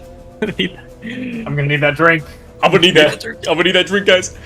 All right, that's the end of Wendy's go. Isaac, you feel your body. You manage to just duck out of the way, but you feel your body glistening with that lightning energy. What are you doing? I raise my left hand up towards Celestian and that teleporter he has, and I'm going to cast Primordial Spark. Like, Wolf, I can do this too. And I'm going to cast down, like, etheric energy on him by opening a portal. He has to make a saving throw for Dexterity. Let's see. Dexterity saving throw. Rolls a 7. He fails. Nice. Let me roll it. Let's see. Takes 19 force damage. You want, and a blast of energy, bark and splinters go off. Alrighty. Nice. Okay. And unfortunately, he's immune to being knocked prone. All right. As you see, his the feet are tethered to the ground via vines and roots. I'm going to get one step closer to Wendy, and that will end my turn. Let's see. Not bad. But I can do that again. You watch as a surge of energy enters Leshian once more. You see he strikes the ground as the roots come up once more. Wendy and Isaac, dexterity saving throws for me. Okay, you get +3. You get +3. Okay, so I get 1d20 plus 10 then. Okay. 18. 18 21. just fails. Wait, you get +10. What was a +10 from, Wendy? Because I have +7 for my dex throw, and then you Oh, get okay. +3. I was hoping I can give you +3 more. Okay. No, all right. No, that was unfortunately, with the +3. unfortunately, that is not enough. Oh, wait. I might have to use my inspiration just so I don't die. Go for that it. might help. Reroll. But this will probably kill me, so might as well use my inspiration. Alright, come on. Oh, I couldn't. Oh no. Wendy, No. you are crushed as these roots come up, taking 41 points of bludgeoning damage. As you... Holy 41 crap, points of that's damage. almost enough to insta-kill me. Wendy falls to the ground unconscious as just crushed in these roots of the earth. Currently restrained as well, if that matters. Okay, I have an idea. Okay, that was Leshian's action. As a bonus action, he's gonna stay there. No. Oh. No, he's gonna stay there as a bonus action. He's just gonna stay there. Can I use my reaction? To do what? What would you like to do? I'm going to sacrifice Wendy for something. Okay, what would you like to do? I'm going to sacrifice Wendy to bring her into my right arm and bring the fire with it. Let's see. Okay. You watch as your right arm falls to the ground, rotted away as these mushrooms switch between your arm, and you can feel them starting to move into your lungs instead. But your arm falls off, and in its place, a robotic arm made of pure fire and energy occurs. Same thing for you. You regain the use of your right arm, and you may replace one of your attacks with something Wendy can do. Hey, sounds good. Wendy is currently considered dead. You watch as Leshian goes, no hesitation. Good. You watch as the wolf was about to go and devour her, but instead stops in its tracks as you first sacrifice her, and it's going to bite into you. Okay. 23 to hit. That'll hit. 13 points of piercing damage. Okay. Jesus Christ. Okay. Come closer. I wish to look to you. What are you? The Isaac card is 35 out of 100 hit points. The wolf is going to move back down here, and the guy up here is going to go ahead and attempt to move his filament over to you. So I need you to make me a strength saving throw for me, Isaac, if you will. Okay. Natural 1 for 7. You are currently considered grappled by the scorpion creature at the top. Okay. Cannot move. Okay. That's the end of Leshian's turn. At the top of the round, initiative count 20. Let's see. What's the next one? I don't think the next one is that bad. The lightning one was the worst. Yeah. Okay. You watch as the weather turns harsh and cold. You all take. Oh, that's a low roll. 3 points of bludgeoning damage. As you feel hail being struck upon you. Okay. That's gonna be that. Pala, it's your turn. Okay. So that was bludgeoning, so that's only 1 for me. Yeah. Alright, okay, as a bonus action, I believe, would I be able to feed Isaac a potion? It would be an action. You can give. It'd be an action to give it to someone else, to like feed someone else a potion. But you can just hand it off to him if you want. Okay. Gotcha. Yeah, I will move up to... Is there something I can do to cut the filament? Could I try... Yeah, you can cut it. It looks like it exists. Great. I'm gonna move up here. I guess first thing, Greg, do you want to cast a spell while we're at it? On who? On there's a bunch of boys in this kind of vicinity here. Oh yeah, there's a big group over here. Let's see. What's that? The range on fireballs, I think 120 feet. So yeah, you can reach. You've got another one. Yeah. Oh, it's 20 feet. We could hit. Oh. Yeah. All right. All right. Roll your damage for fireball. Last and final fireball. All right. You hear a gleeful giggle as a burst of flame emerges. That's exactly what you see. And then a burst of flame. All the lilies in the area are destroyed completely. The totem goes. The scorpion has to make a dexterity saving throw. Fails it with a 12 and is vulnerable to fire as well, as you see his body's burst into flames, dying, and the filament goes away. Let's see. Filament goes away. And then Leshian also has to make a dexterity saving throw. Fails with a 4. Ooh. Leshian, oh my gosh. Does he have another legendary resistance? He does have it. Come on. You could have said that'd be cool. Leshian will use his last legendary resistance to succeed instead, taking 26 points of fire damage. He's looking he's not as good as he used to look. Like, he's still standing and he still seems confident, but Isaac, you're well aware that his life points are going down. Yeah. There's not a lot left. It seems doable, even though you guys are on last limbs as well. So that was the fireball. Okay. Isaac goes right after me. So, Isaac, I'm just saying, just take a breather, make sure you down the whole thing. And I'm going to hand him a level 5 potion of healing. Okay. Okay. That's if you fully commit to an action, that's 35 health. Oh, okay. Great. Thank you, Pala. See, I look at the card tenderly. Yeah. Pala's card comes out and hands you a card. I summoned potion from Pala, the gleeful. Hold on. I still got an attack left. There's a wolf right here. Yep. And we attack the wolf. Yeah. Reckless, going for it. Let's see.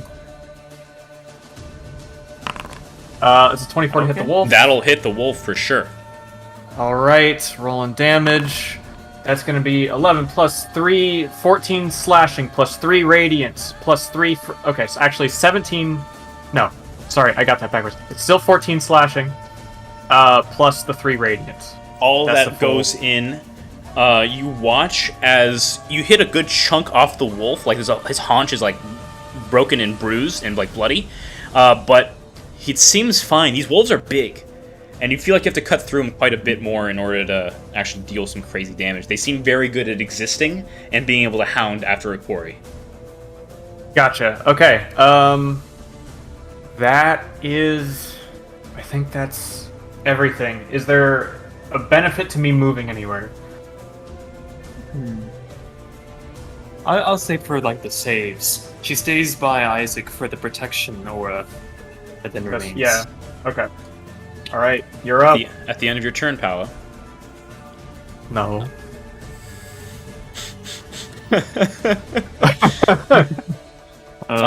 He's gonna go ahead and he's gonna cast. Which one's more fun?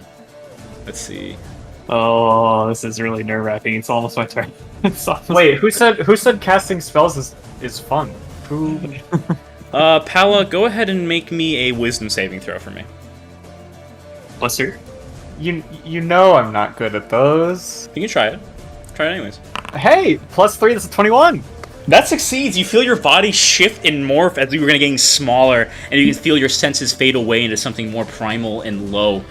But he managed to shake off the effects of polymorph.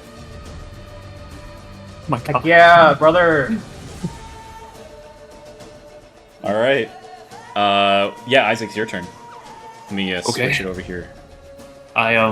At the table, I take the potion that was ejected from Pala's card and I drink it at the table while looking across. And I regain 35, you said? Okay, 35. It's 35. It's 5d6 plus 5 times your Constitution modifier. So 50. Yeah! Isaac regains Let's 50 go. points of health. Oh my god. We needed that. Okay, that's cool. We'll survive, Leshen. And then end my turn. I can't do anything. So All right. Yeah. It's now Leshian's go. He sees you quickly pop that potion. He looks on and goes, "Not too bad. Not too bad at all. You're lasting longer than I thought. Unfortunately, it's not going to be much longer." He regains his root charge ability. He sees 2 targets. I need both Pala and Isaac to roll me dexterity saving throws. Okay. Okay. You get +3. +3. That's a nat 20. Baby. Holy shit, both of you succeed. The roots coming. There's something about this fight. As you feel the roots coming out around you, you know you cannot lose, lest your party fall into ruin. You have to win. You have to win. You have to win. You jump out of the air. You feel the ether kind of like helping you a bit as this magical force comes in. You manage to duck out of the way as these roots come out of the ground. Leshian looks astounded at this. Completely astounded. Ooh. Top of the round. This is the last round of combat. If you survive this, you win. The last go of Storm of Vengeance. Round 5. Gusts and freezing rain assail the area. The area becomes difficult terrain and is heavily obscured. You no longer see where Leshian is. You all take... I rolled 2 1s. 2 points of cold damage. Nice. Okay. Range weapon attacks in the area are impossible. The wind and rain count as severe distraction for purposes of maintaining concentration on spells. You guys lose sight of Leshian. You see the wolf because it's directly next to you, but everything else is obscure. You can only see each other. Pala, what do you do? All right. I got one more, I guess. And all hands, Isaac, a level 2 potion of healing, just in case. Wait, you can use one of my spells, right? That's true. Yes, we can't see the Lushan. Cure wounds. Yeah, heck yeah. Okay. Give him cure wounds. You touch Gree to Isaac's body, heavily hurt body. I give you a little kiss. Oh, little smooch from Gree. Oh, thank you, Greg. The weapon. Okay. You gain 6 points of healing. Oh, Sweet. sorry. That +1 should instead be a +3 because your intelligence is +3, right? Gree? Yeah. Okay. So you have 2 more. Yeah, 2 more. So 8 points. Okay. just Great. a little kiss. Just a little tender kiss. How many hit points is Isaac at right now? I have 88. Okay. That's much better than before. Right. It was. Okay. All right. Yeah, I'll use my second attack to target the wolf. Hit him Go with for a it. good old reckless. So 27 to hit. That'll hit. Okay. That's going to be 12 slashing plus 3 radiant. Wolf looks hurt, still kicking. Okay. I can't offer much. Just just do what you need to do to survive. We'll come back, probably. If you need to get rid of me, that's whatever. Just stay alive. And I'll end my turn. Isaac, at the end of Pal's turn, I need you to make me a dexterity saving throw with advantage, because the lightning is coming, but you do not see where it is from. With this, okay, so 2 rolls. So roll a 15 and a 14. Fails. Okay. You take 50 points of lightning damage. Oh my god! Oh my god! As you feel the lightning strike through you and just completely hurt you. You fall to the ground onto your knee before being able to just barely catch right back up. You feel as if you're about to die. This is no game. This is a battle to the death. So, can I use Wendy's power to change and amplify my smite damage? Can we do that? Or can we just change it? Pal is there. Pal is available to you. I already Give absorbed yourself- Wendy. Sacrifices can be made. Oh, well, this is the last turn, right? This is the last turn. If you It's the last turn. give yourself some more vitality, I am the healthiest person to ever live. Okay, then I'm going to sacrifice Pala, not for her damage then, but for her vitality. Okay. Pala, you feel yourself devoured by Isaac. Wait. This doesn't take a reaction, does it? It would. Can I use my action for this instead? On your turn? Yeah. Yeah, you could do that. Okay. Then I'm not going to use my reaction for that. I need to save my reaction. You gain, I will say, how many hit points, how many hit die did you have, Pala? I still have. There was an let me entire check. mechanic of this fight I forgot about. Oh my god. Whatever. Oh, right. We were supposed to be losing. Losing hit die and exhaustion level. Fuck me! Alright, whatever. It's fine. Yeah. I still have all of my hit dice, so 7 hit dice. You regain 7 times 5 points of health. Okay, 35. I'll take it. And then, let's see. I don't have a bonus action. That's my action. So I'm waiting for the lesson to show. And then, yeah, halberd out. Just waiting. At the end of your turn, another lightning strike comes down upon you. Okay. Make me a dexterity saving throw, please. It's 15. Fails. You take 41 points of lightning damage. Oh, that would have killed me. That would have killed me.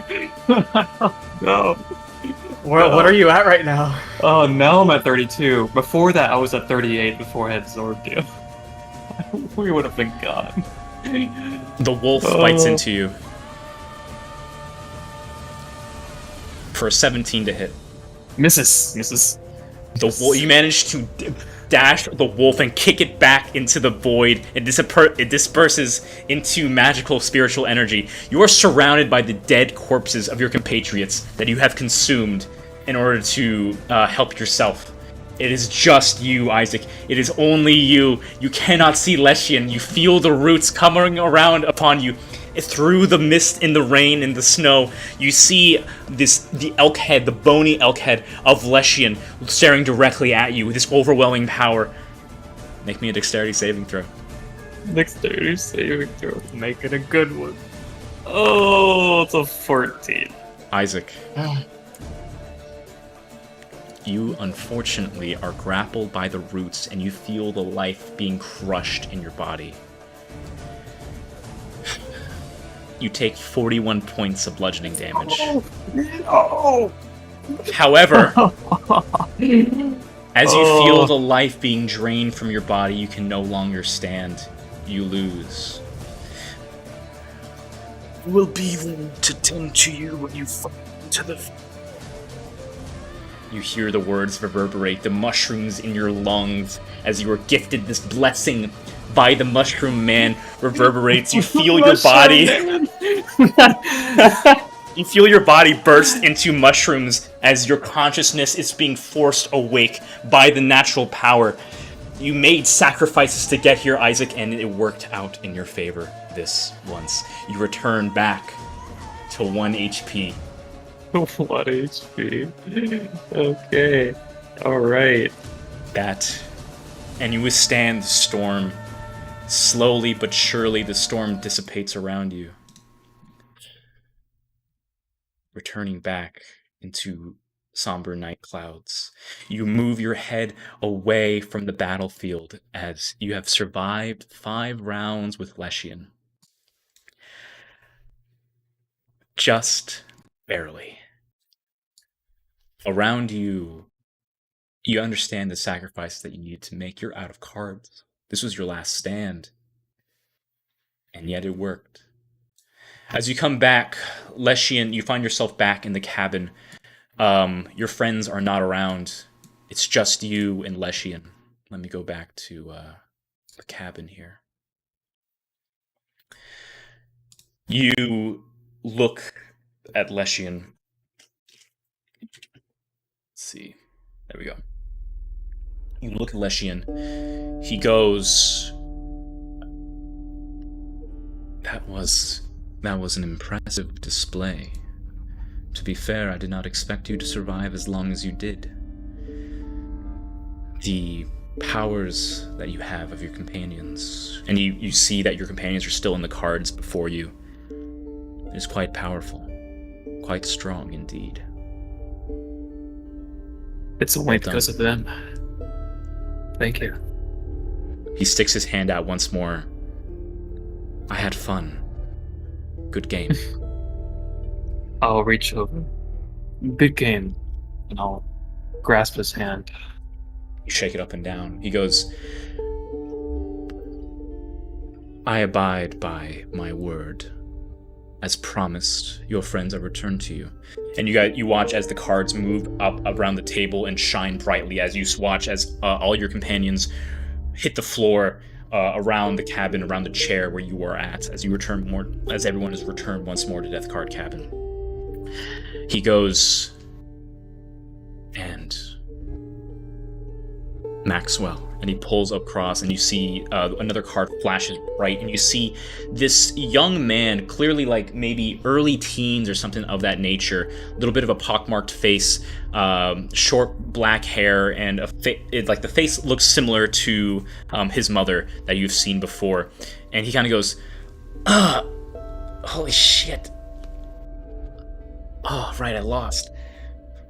Oh. He seems incredibly disoriented. And he just like sitting there like rubbing his temples together as he's like sort of just in the corner a bit. Leshian also looks and says, as promised, my prized possession is yours. And from the top of the wall, that one card comes over and he shifts it across the table. I was gifted this a long time ago by an ancient mage of sorts. It is my last possession of his. I grant it over to you. I have no further use for it. I'll reach out and I'll take the card. Are you going to pull it? Are you going to use it right now? What do you mean exactly?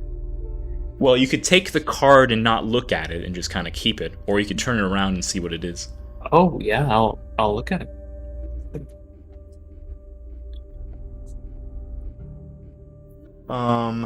Let's see what this is. I don't even know what it is. I know what it is. Yeah? Which one is it? It's a card that lets me see the future. That's how I know what it is. Ooh, what does this do? Because I used it before I crashed. Oh, it's not the same card, brother. It's not the same.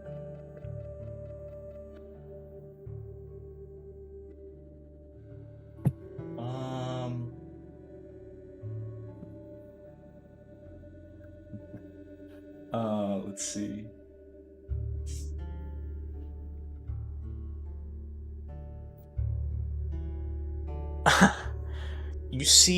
You pull the card of the king.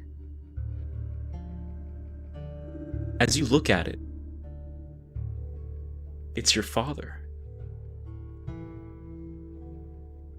The card disappears in your hand. And you just look and stare. And in place of where it was, another card emerges. And you see it's yourself in this card of the king. But partially there. It's almost as if it's been smudged and marked and like incomplete. As if it's still being written. The card is yours. And you see in your other hand the necklace that you wore, the tooth from Uiku. Mm-hmm. It comes out from underneath your cloak, underneath your vestments, and you can see it hovers in the air in front of you, and you watch as this incredible ethereal light kind of encompasses it a little bit, as if a stretch through time and space has been pulled, and you see this massive etheric energy kind of come around from this tear in space itself and encompass around the tooth. The tooth grows, and you see a heft emerge from it. The top is broken, missing. But you know what this is. You've seen it once before. This is your father's glaive. It is incomplete, but it most certainly is his glaive. The one of legend. The one of great importance. In your head you hear, "I must journey to the homeland, the homeland. Whew." You have a strong, intense feeling to journey towards your pilgrimage back to where it all began for your father and for you. The wildwood, where the jasper lions roar. Lions roar.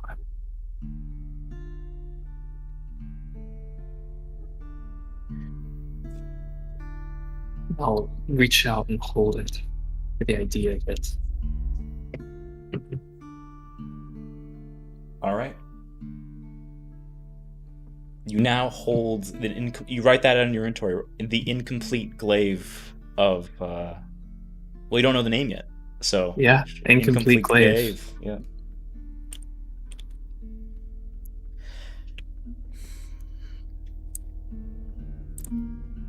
Leshian looks over. I am grateful for your visit in my cabin. You may stay as long as you wish. I will remain here, for I am tied to the forest itself.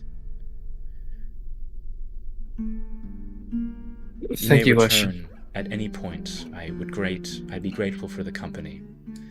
And not all battles need such heavy stakes.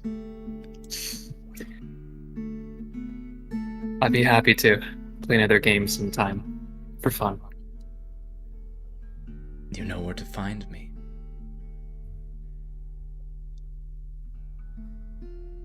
Is everyone awake, by the way, now that Yeah. you've your story? Yeah, everyone's up. Okay, so we're back now. All right. Yeah. Thanks, we- guys. We made it, we- yeah. Yeah. So did we get the card? Yeah, we got the card. We got it. What is it? Well, when I was last looking at it, it was a reflection of myself, kind of like a mirror. What is that? I don't know. Is that good? I don't know what that means. I have a feeling I need to visit where my dad came from, you know? I have this really strong feeling after this. It's like I feel like I've gained some new connection, to my family. Like I was supposed to come here and do this. It feels weirdly tied somehow. I know it sounds crazy, but like I think it's connected to me somehow. I mean, sure. I'm gonna say as part of that too, Isaac, you feel that strength of the card that you have being personally etched and drawn. You may select an ability score of your choice to increase by 2. Let's go! Charisma, let's go. Okay. Isaac thank looks you. empowered. For sure. Okay. Yeah, I feel refreshed. I feel good. I'm glad you guys are all okay. I feel like we're really close, but we just barely won. Okay. Yeah. Great. Cool. So I guess are we done here? He says we can stay as long as we want to if we want to rest. I don't want to stay as long as I want. I do not want to stay. Okay. How about we get Maxwell back to his family? Yeah. What happened? I think you lost your game, and I'll take my coat and I'll throw my coat you were around you were being an idiot, and then your soul got taken or something. Oh, yeah. Ooh. Yeah. Hey, did my mom send you guys? Yeah, your mom sent us. Can you, not tell her what happened here? Hey, What? listen. You should. Hey, I go up to him. I put my wolf coat on him. I'm like, hey, you really shouldn't lie to your mom, buddy. That's only gonna get you in more trouble. But she's not gonna let me do anything after this. I'm just gonna be stuck forever. And if she finds out you're lying, I look at him. If she finds out I'm lying, she'll probably drown me or something like that, I guess.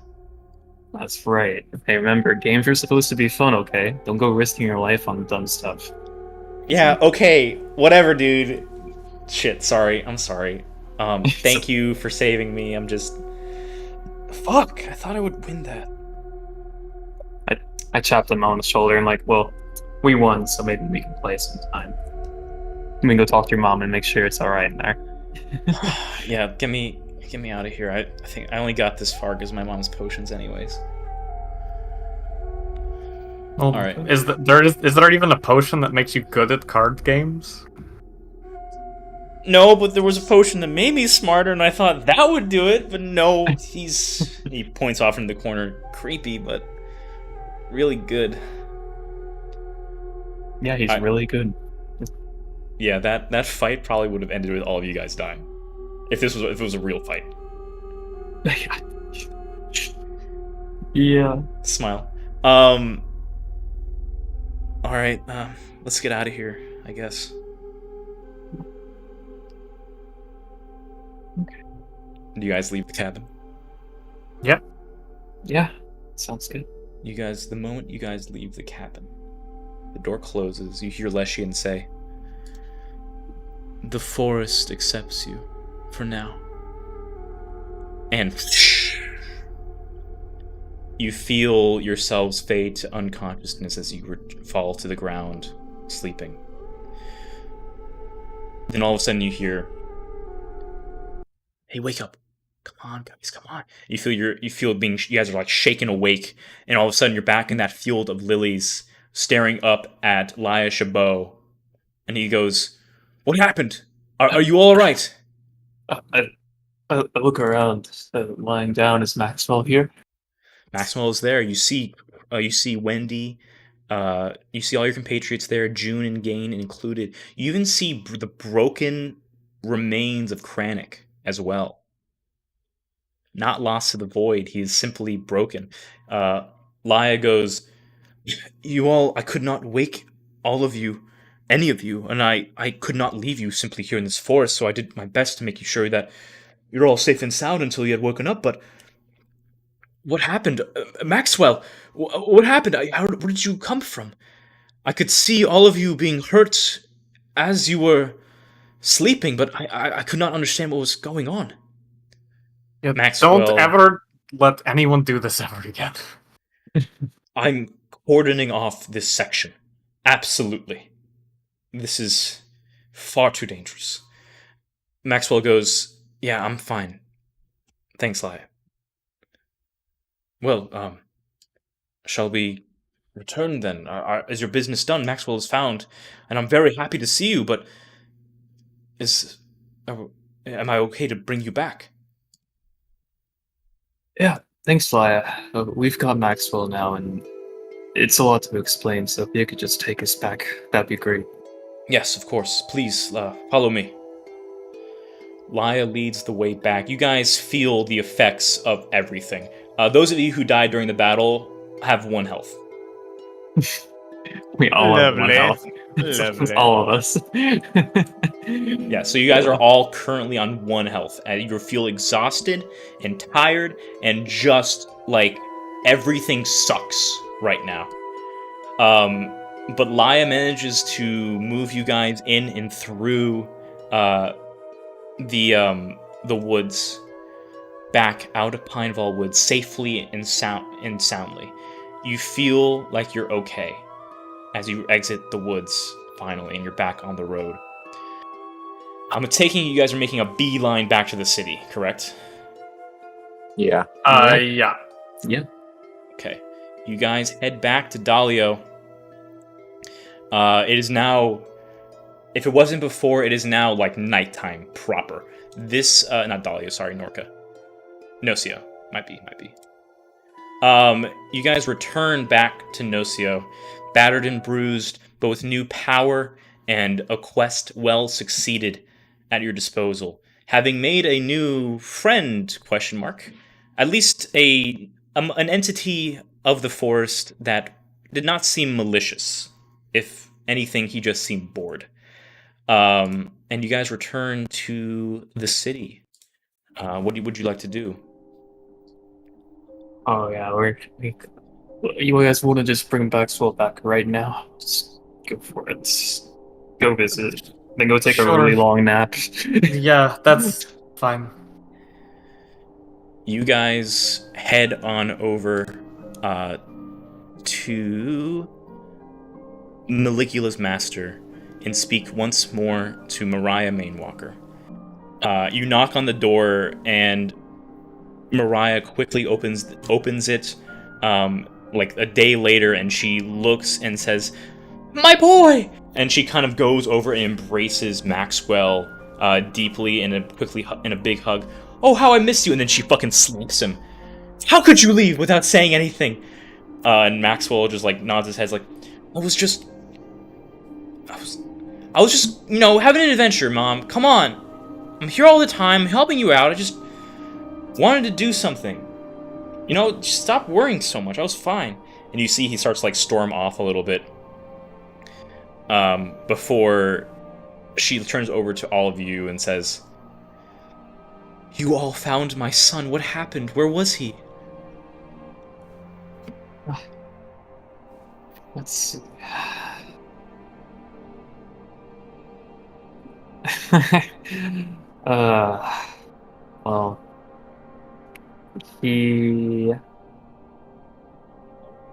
Well, this is kind of difficult to say.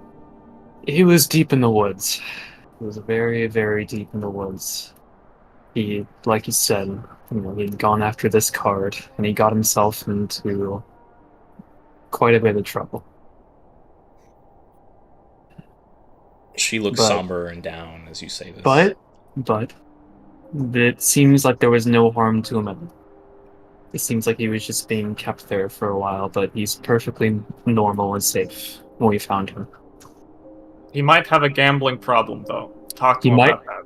Yeah, he should not give him any of your intelligence potions, because he seems like he might be prone to using that for playing games. You'd think that taking the intelligence potion would have caused him to decide that this was a stupid thing to do, but apparently not. Yeah, Exactly. But I assure you, when we found him, he's pristine. Not a scratch was on him, and nothing malicious happened to him after that. Thank you. Truly, I'm going to make sure this never happens again. That'd be for the best. No one should really be going out to work that forest like that again, alone. No, never. But I thank you nonetheless, and as promised, let me give you your reward. And you watch as she enters the rest of her shop. You guys are welcomed in. And she goes behind the counter, and you hear her starting to collect potions off the counter. And she goes, "For adventurers such as yourself, I hope these will help you in the coming battles, whatever you do with your lives." And she slits down 12 potions. You guys may add to your inventory 10 level 5 potions of healing. That's pretty good. A potion of Frost Giant Strength, and Wow. a potion of Invulnerability. Pot of Frost Giant Strength. Yep. And a potion of Invulnerability. The dock is, sure we have. I didn't pull up the dock right away, so we're gonna do that, but I wanted to get that first. And she also says, "You are free to stop by my shop at any time. The least I can do is give you an additional discount for any of my wares. You are friends to me and to Maxwell. I owe you far more than I could offer."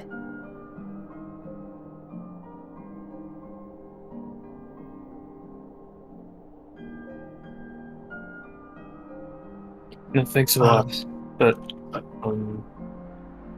yeah, This will be helpful for sure. Thank you. thank you. Yeah. Now, if I'm going to be honest, you all look terrible.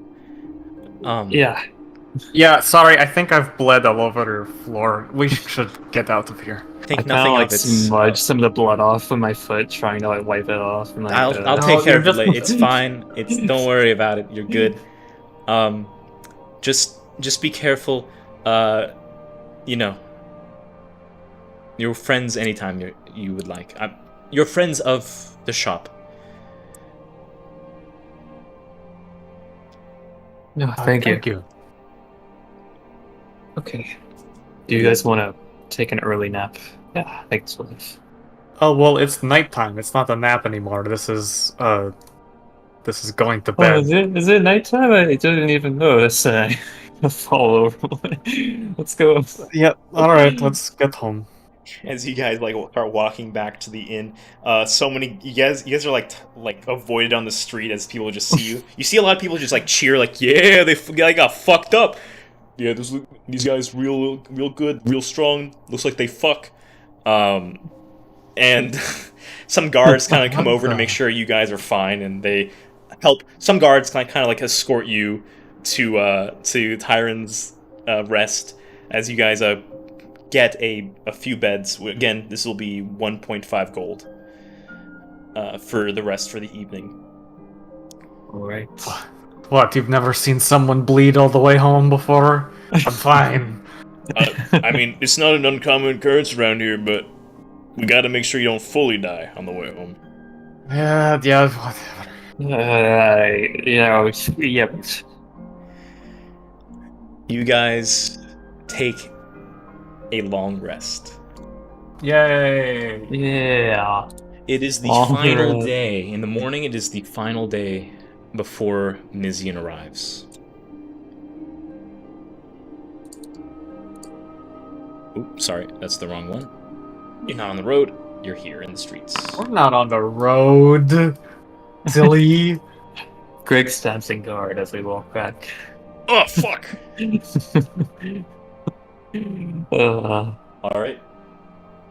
Next day. Oh, that was to regain charges for my dagger. Yeah. I haven't been doing it mainly because I don't like the time between using it is usually quite a bit, so I just assume it's full. But Yeah. Why don't we go ahead and take a break here? Cool. Sounds good. Oh, this is Greg, by the way. This is how I think of him sometimes. Got this little knife, little cloak. Oh, I'm glad Bergelmir is here. I forget. Yes, sometimes. exactly. Except just imagine like a beautiful being like that. I got Just a you. super. Oh wait, I got it. A One second. cherubic I'll do face. some like editing magic. Oh, perfect. Good job, everyone. We did it. We did it. We did it. I think I might have done one hit myself to that guy. It's just like I did so much damage. Greg did so much damage.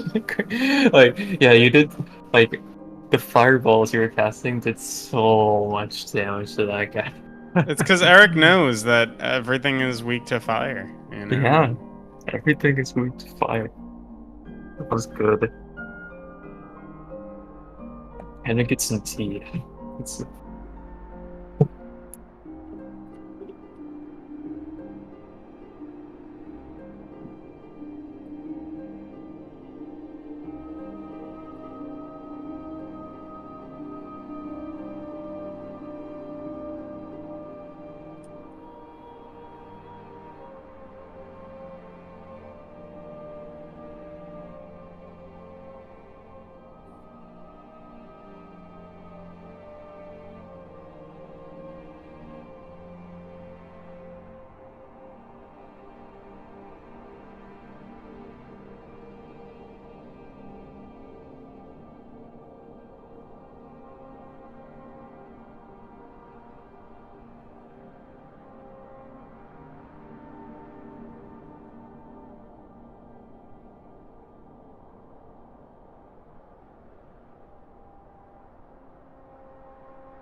Okay, I've returned.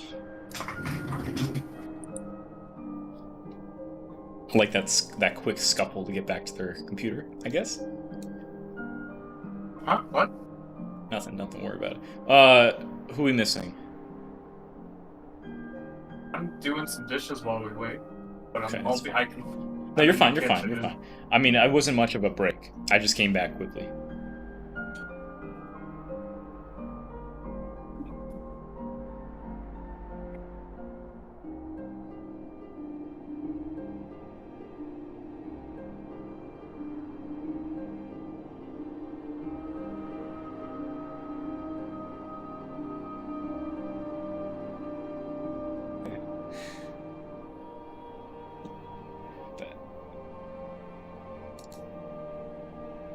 Wait, did people not fully go over the new scene? Let me rechange that.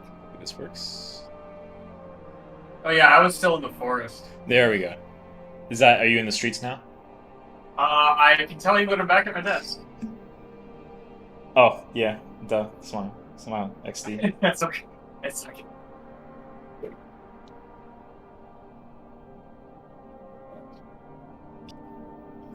My sink is so small. It's like I put like 2 cups in a plate, and it feels like it's full. Oh, I hate that. I'm so sorry to hear that, brother. It's okay. Yeah, I vehemently dislike small sinks. Or just like small kitchens in general. It's like the kitchen needs to be big all the time, you know? Like a big kitchen Yeah. it just makes for a better living situation. Because you always need more space in the kitchen. Never enough space. Small kitchens are okay if you're, by yourself, but the second, like, if you have a small kitchen and there's 2 or more people trying to do anything in it, it feels terrible. Yeah. You're just constantly standing there. Oh, you're opening the cabinet. I'll wait here so that I can open the cabinet next to it, but I can't get to it because of the angle. It doesn't open unless you close that one, and it's just like, ugh. Yeah, it's rough. Like, I've never been more upset with roommates than when sharing a kitchen. Correct. I would agree with you in that regard too, unfortunately. And I don't take it, it's never personal, but it's just like, I'm so irritated with you in this moment.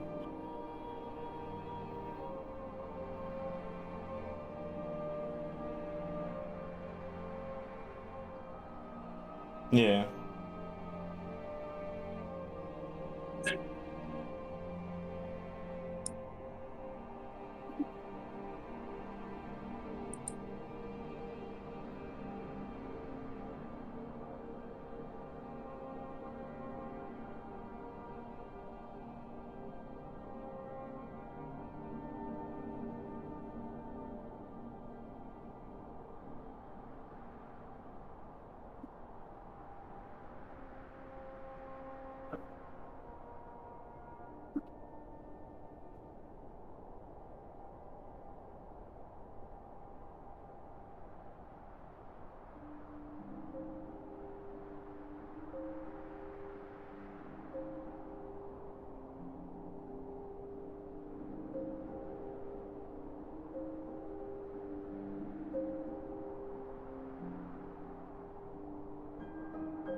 Was that a fun fight for you?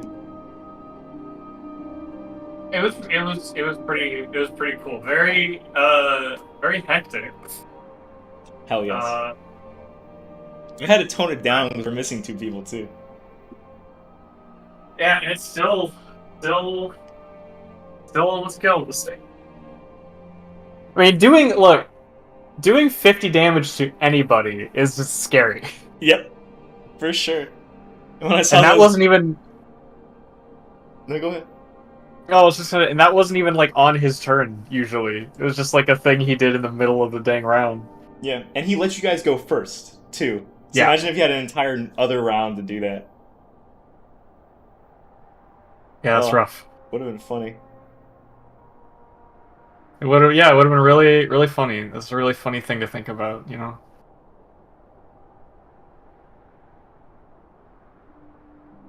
I mean, so what would have happened is, so if we lost, Isaac and Paolo would be gone, and it would be up to the rest of them to try to the fight again, but with even less people. Perhaps. Interesting. Luckily, it didn't come to that. It didn't. So we don't have to. We don't have to wonder.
It's a little bit too like gruff, but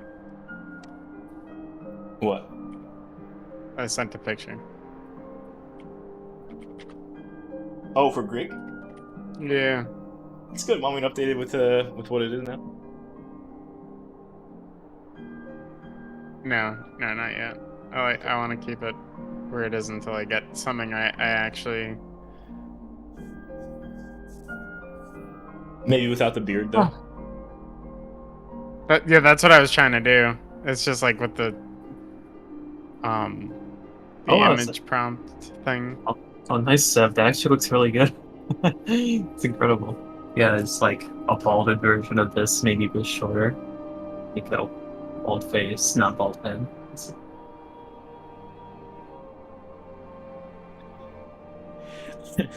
It's grown some hair on his journey. Yeah, he's been growing a beard the whole time. Yeah. His mouth was green. The opening of the guitar. Oh, what did you use to generate it? What's Freeway. Free. Interesting. Yeah. Freeway. Greek. Squeak. Hey, it's me. It's just whenever you like, I'm trying to use Bradley Cooper as like the bass. the bass, and so he always has like a beard. That's true. I don't think. Oh, Bradley Cooper sometimes has no beard. Brennan Lee Cooper? No, Bradley. Brennan Lee Cooper. That'd be so funny. Yeah, Bradley Cooper plays Brennan in the Dimension 20 movie. It'd be so funny. We're just missing Josh now, right? No, I'm here. Oh, cool. Hi, Josh. We all ready to get back into business? You pay money for these dice while children play pretend for free. Yeah, right. I was just browsing. I saw that. I'm like, this is genius. Okay. What do you guys want to do? So this is the last full day, or is it later today that the Last supposed full invasion? day, and then tomorrow is full the day. Well, you were told you had an estimated arrival. You were basically just waiting for Abel to come and report the moment he notices something's off. True. This was like the end. You're at the end of like the estimation, so it could happen either to some point today or some point tomorrow. Oh, okay. But if you're lucky, you'll probably be fine today. It's just tomorrow you have to worry about. Yeah, so if we have one day left on meta scrolling up to the local things to do, let's see. Does Abel have a way to talk to us without like us being there? Or like if we leave and do things, is he gonna have a hard time getting to us? June has the sending stone for him. Okay, so supposedly June would get a message. Yes. Okay, cool. I I guess there's not- still other Yeah. things we could do. and maybe we shouldn't keep it kind of easy today and maybe not do anything too difficult. Let's see, and I flipped through my quest notes in person. Oh, there was an easier quest. There was a pack of Gurlon outside the city for the Stalwart Wild. And they only offered 1,500 gold if you want to give that a shot. Maybe we can go buy some things afterward. I mean, I'm pretty good on gold. Me too, actually. I mean, obviously having more would always be good, but it's hard to. I will remind you.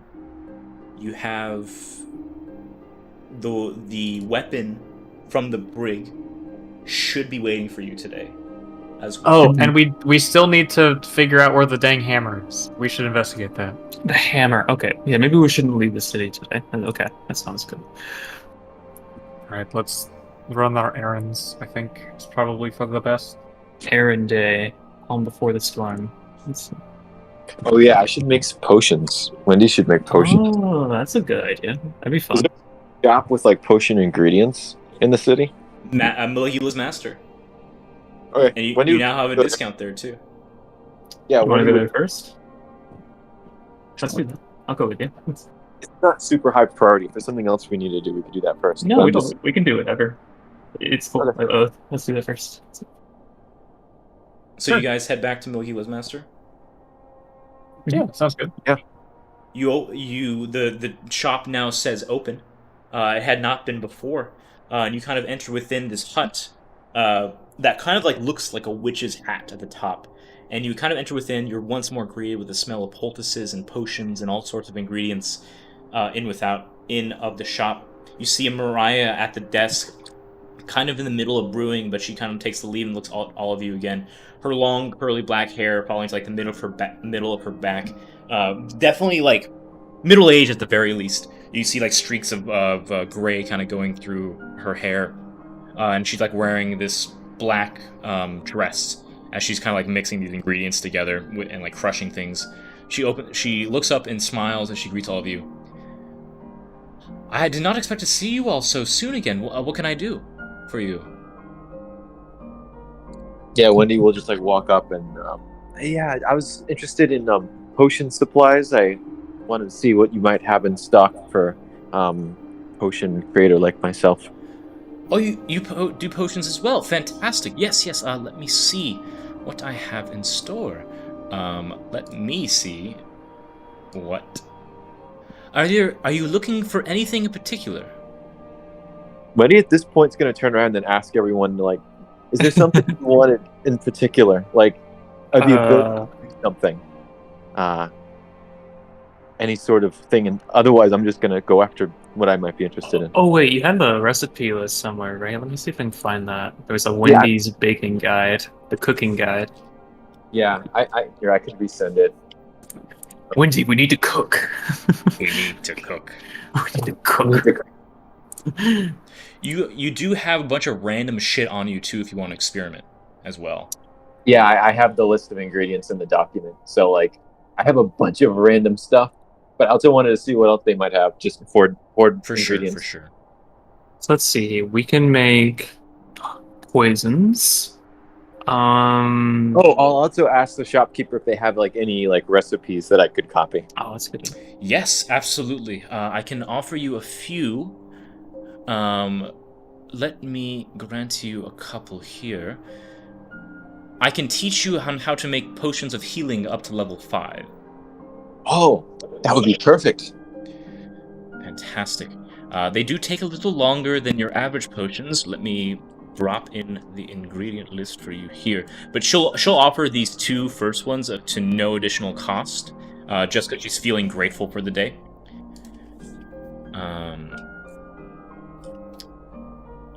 Let's see.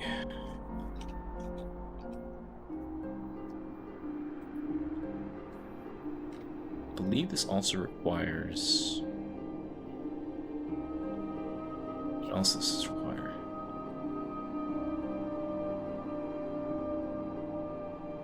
Oh, no. It's just normal. Oh, no. Okay. So this will be... It'll be like this. Sorry, just modifying this real quick.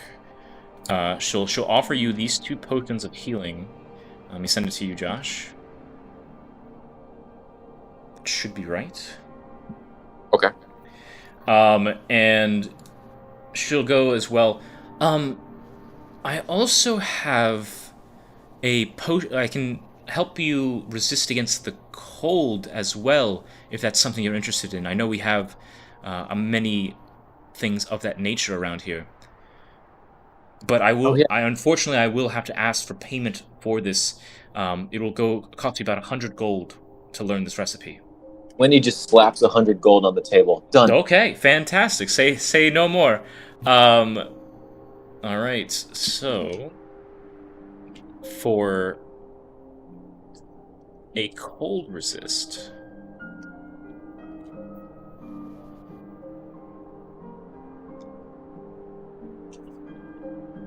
it will be, I think Zinnia is still the root base. Yes, and your modifier is going to be...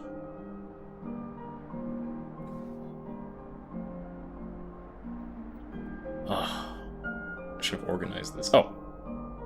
Yes. No. The fuck's the cold one?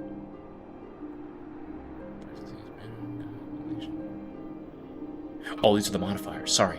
It should be Icefin. There it is. Yeah, okay, cool. Luckily, this one requires Icefin, but Icefin can be luckily pretty easily found in and around around Norca, especially near the coast.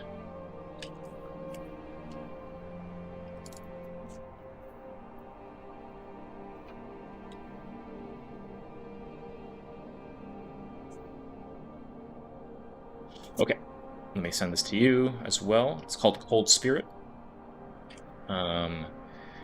She goes, is there anything in particular you're looking for that might help me narrow down what I can offer you? I think maybe something that can increase our like either maybe give us temporary health, increase our resistance for a period of time, or anything stronger maybe that gives us like I'm not entirely sure what we'd need at the moment. Our fights kind of vary, but I think additional fortitude would be nice. Elemental defense would be really good. Well, in terms of elemental defense, the only ones that I have are unfortunately Heat Salve and Cold Spirit, and I am expecting a few additional books, as we've been having many visitors from around the world recently. I'm trying to expand my list as well. So if you come by in the future, I'll have more recipes and things of that nature to show you. But in terms of resistance or fortitude, I can teach you how to make a potion of heroism. But that requires... The potion of heroism essentially, meta-wise, it gives you temporary HP, and I think gives you advantage to being frightened. Oh, interesting. Okay. Let me double check that. Oh no, maybe that's the blessed one I'm thinking of. Yeah. Yes. Sorry, it's not the advantage against fear. You gain 10 temporary HP, and you get the effects of bless for an hour. Interesting. How much would that recipe cost? This is I can teach you this for 300 gold, but the thing about this is the ingredient for it is very scarce and requires a good amount for it. I can teach it to you for certain, and you can look upon it yourself, but just do be aware that it may be a bit tricky to find the ingredients you need for this. I see. At least here in Norca, anyways. Right. 300's quite a lot. Considering I also just bought a recipe from you, and I'm probably going to buy a bunch of potion ingredients to create more potions. I can don't worry. I can cover it. That's fine. Well, I mean, I was just asking if we could, get a bulk discount of some sort, maybe 100 gold instead. Make a persuasion check with advantage. Okay. Persuasion. What is my persuasion bonus? Where is it? It's +1. Okay. So I just roll 1d20 +1. Okay, so that's it. 11 and 18. 18. She goes, you are right. A lot of these prices are set just due to an agreement that all alchemists have typically, especially the ones with the storefront, part of the guild's offerings. But you have done quite a bit for me. I can go down to 200 gold for this. Sounds good. Sure. I'll help out with the other 100, so I'll split it with you. Okay. Wendy will put out 100 of her money, and then Isaac will put out 100, I guess. So. Okay.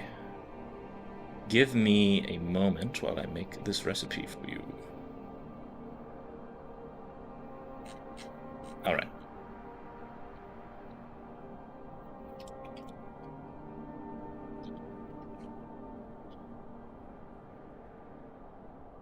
You guys may talk amongst yourselves as I write this down. It's like we're actually standing in the shop. She's just like she's transcribing it for you right now. So- document stuff. There we go. Isaac, do you still have the card? Yeah, I still have it. Do you want to see it? Yeah. And I'll take the card out of my coat, and then I'll hand it to you. So this is.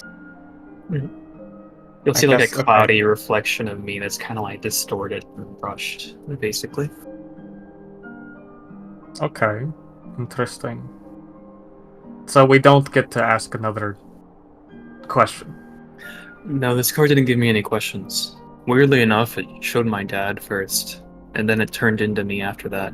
But the picture of my dad was crystal clear. I could see it as if it was like I was just looking at him. It was like a real picture. Image. So, alright, well. I mean, I guess if it helps, feels a bit lackluster for, risking your life for, I guess. Mm-hmm. I don't know, I was fiddling with it all night. I can't really, leave it alone. It's just it just keeps making me think about me. It's pulling me. Whenever I hold the card, I feel like it's just kind of pulling me around. Like it's telling me to get up and go somewhere, you know? I mean, I guess the last one was pretty good. Maybe it's good to follow? I don't know. I was hoping to be able to ask something. But I guess I don't know what these cards do anyway.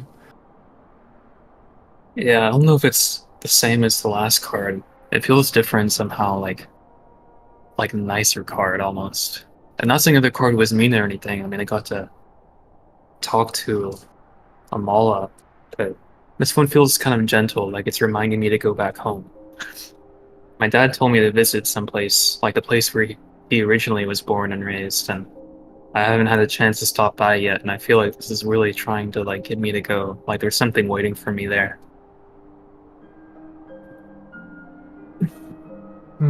Alright, well, hopefully it's, I guess hopefully it was worth it. Yeah. Yeah, I hope so. There's your potion of heroism recipe. The main problem here is the sanguinaria. It is a very well sought after regent. So I hope that you manage to find it, if you can. I am unfortunately out of it myself. I see. Well, I appreciate you being able to be flexible in the price, at least for the recipe. I'm sure we'll come across. And do come back. I will have more recipes for you in the future if you wish. I can prepare that. Of course. And as far as ingredients go, what did you have available in stock? I was probably mostly interested in collecting additional black kohesh, but I have plenty of black kohesh. I have about 15 doses for you available that I think I can sell off. How much do you want for it? The normal asking price for this is 25. I'll offer it to you for 18 a pop. 18 each? And that's 25 in total? I have 15 available. Oh, 15. Oh, 270? If I give you 250 gold, just round down to a better number, would that be okay? And he's gone. Sure. Sorry, I disconnected. She says yes, sure. I can do that. Okay, sounds good. 250, easy. All right, now I have 20 black kohesh. Cool. And I also have eel petal. Let's see. Eel petal. Some Satvia moss. Little bit of snapdragon. Plenty of sky orchid. Let's see. Star thistle as well. And an abundant amount of icefin. Oh, how much? Icefin? Icefin is very common to go by here. Every dose is only about 3 gold. 3. Oh, wow. And I have up to 50 of it. Oh, okay. I guess I'll just take. I'll take 10 of Icefin. You, as you wish. That would be 30 gold. That's 30 gold. Okay. 30 gold. 10 Icefin. Just that I have it. Okay. Oh, did you have Sanguinaria? Unfortunately, no. I'm out of that. Okay. I know it's more common further south. Right. Yeah. I'll have to. We'll probably be back down south again, so I'll have to check that out. And did you have Poxel Cap or Snapdragon? Poxel Cap? Let me see. I've not used Poxel Cap in some time. She kind of goes in and looks and says, I have 2 doses of Poxel Cap left. Okay. How much do you want for it? Let me look at the price. It's not a very easily obtained regent. These go for about 50 gold. 50 gold each. Oh. They are. That's known for typically their poisonous aura, and rather it's very dangerous to handle. Thus, the increase in price, as typically the use of these is frowned upon, unless you have a very specific purpose in mind. I see. Where do they normally grow, Poxel Cap? You'll find them in the swamps to the south in Darkroot Swamp. Though I hear that they can be found in Pinevall, but the druids don't deal with that. Hey, remember when you guys got hit with a bunch of mushroom people? In the woods? The woods. In terms of, what'd you ask for before, Sky Petal? Sky Orchid? Snapdragon, and then also I was interested in Sanguinaria, but I think you said you're right. So. Sanguinaria, no. Snapdragon, however, yes. I have 5 doses left of Snapdragon. This one is also very popular. I have it here because I make tinctures and potions for some of the gladiators in the Blood Dome. But the regents themselves are 35 gold each, and I have 5 doses. Okay, I think I'll hold up on that for now then. I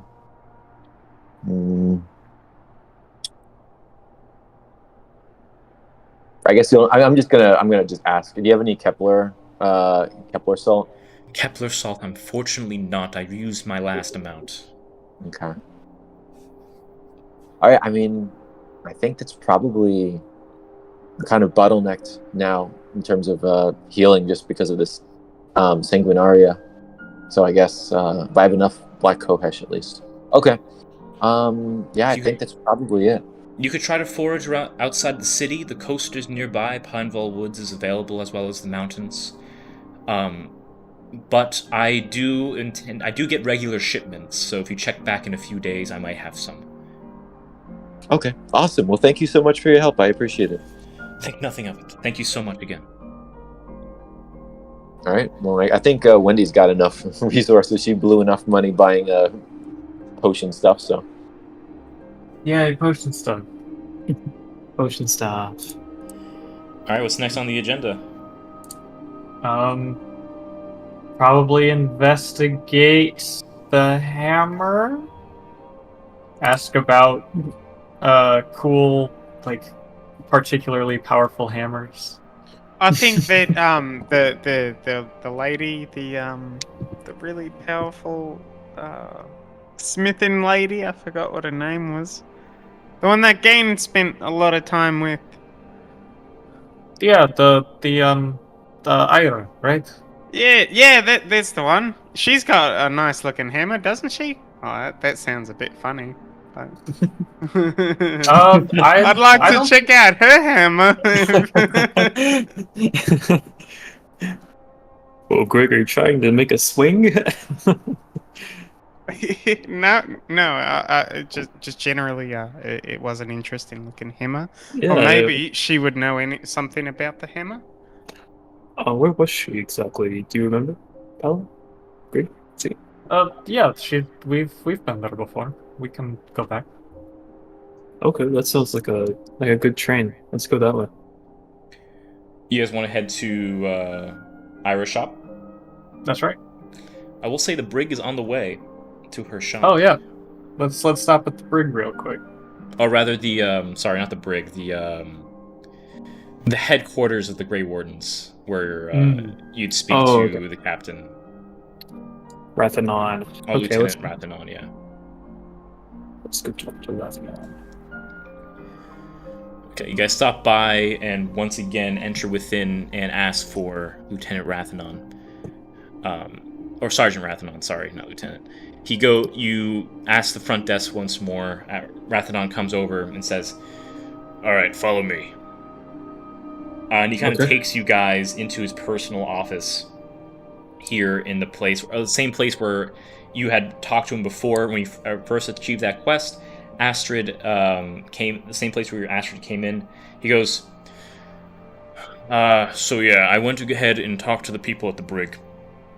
I had to pull quite a few strings, but I was able to get what you wanted. I'm not sure how you heard of this weapon before, and it is quite powerful. Just please do not let this fall into the wrong hands again. We've already had enough trouble in the city. And he takes out a large cylindrical package of sorts. Like it's something bound in leather and wrapped. And he places it on his table and kind of pushes it towards you. I believe Margie Fontaine called this the Fontaine Special. All right. Interesting. Do with that what you will, but again, just promise me you're not going to get yourselves in trouble. No, thanks to you, the city will be safe. Take it easy, Sergeant Rathanon. As you wish. Alright, don't... Open it up out of here. I don't want anyone else to see. Oh, yeah. Let's head back to our this is highly irregular. Okay. Sure. I'll take your word for it. We've never been here. Well, we don't really live around here. Okay. You guys leave the Grey Warden office? Sure. Yeah. And then, so I guess we could hold on. We can hold on to it while we do take care of the Wolves Den thing. That sounds good. Wendy, make a investigation check for me. Or rather, what's your passive investigation check, Wendy? 1 second, let me look. Passive is 17. No, that's investigation. 15 perception. No, investigation is what I was asking for. Oh, 17. You look at the cylindrical package, and the case for it, something about it seems oddly familiar. Familiar? It hits an old memory, something you've not seen in Solaris before. What? Something you've seen elsewhere, out of Solaris. An older memory. Wendy's just gonna kind of like shuffle a little bit closer. Her eyes kind of get bigger. Where did you get that again? Oh, it was apparently belonged to the Fontaine family. It was taken because they got put in jail. They got out, but they held on to the weapon. We were asked to bring it back so that they could help us in the fight. This isn't from Solaris. At least, I don't think it was originally. Was it old or something? I don't remember exactly. I just have a faint memory of this, but I think this this is back from before I came to Solaris, I think. At least it's associated somehow. This might have something to do with the Harbingers. I'm not sure though. You could always So- open it up. Okay. I mean, do we not want to give it to them then? I think we should hold on to this. No one else should have this, to be very honest with you. What is This it? I don't know. I have no idea, actually. Do we want to head back to the place then instead of going to see Iroh right away? We Oh. can just. Maybe. Can I investigate it like up close? Yeah, make me an investigation check. Okay. Investigation. Okay. That's a 4. Plus 7, so that's 11. Dang it. It's hard to say without you opening up the package. You know what? You only live once. I'm gonna go like to a corner very far away from everyone else and like buildings and things, and I'm gonna open this up. And if it blows up, well, you guys, I guess try to save me, okay? I think it's worth opening. I mean, I believe you, but we can take some time to like go somewhere else. We don't have to do it right away. Yeah, we can just go back to the hotel. Well, sorry, Well, hotel. if we- Inn. If you go to the hotel and it blows up, I don't want anyone's blood to be on my hands. Blows up. I don't know what this is. Okay, to be very honest. with you. Supposedly someone was wielding it not too long ago. I don't think it'll explode just by looking at it. But Right. we should probably not be like Yes. around people more for the secrecy than for the blowing up part. But I don't know. This is clearly not my area of expertise. I just know that this is probably back from my home, or at least somehow related to it, and that makes it highly dangerous, highly confidential, highly secret. We cannot afford this to let this get into anyone's hands but our own. To be very honest with you. So, do you want to do anything with it? I'd like to open it, but I don't want to open it here for many reasons. Do you want to go somewhere? Yes, I would like to go somewhere not here, maybe like out in the forest, like kind of just on the outskirts of the city. Sure. Yeah. Let's go. Okay, let's go. You guys quickly head outside the city, and just kind of go off the road a bit into the forest nearby. Like not like the Pine Ball Woods necessarily, but like the nearby woods and shrubbery here and there, just enough where you feel like you're concealed and no one is there.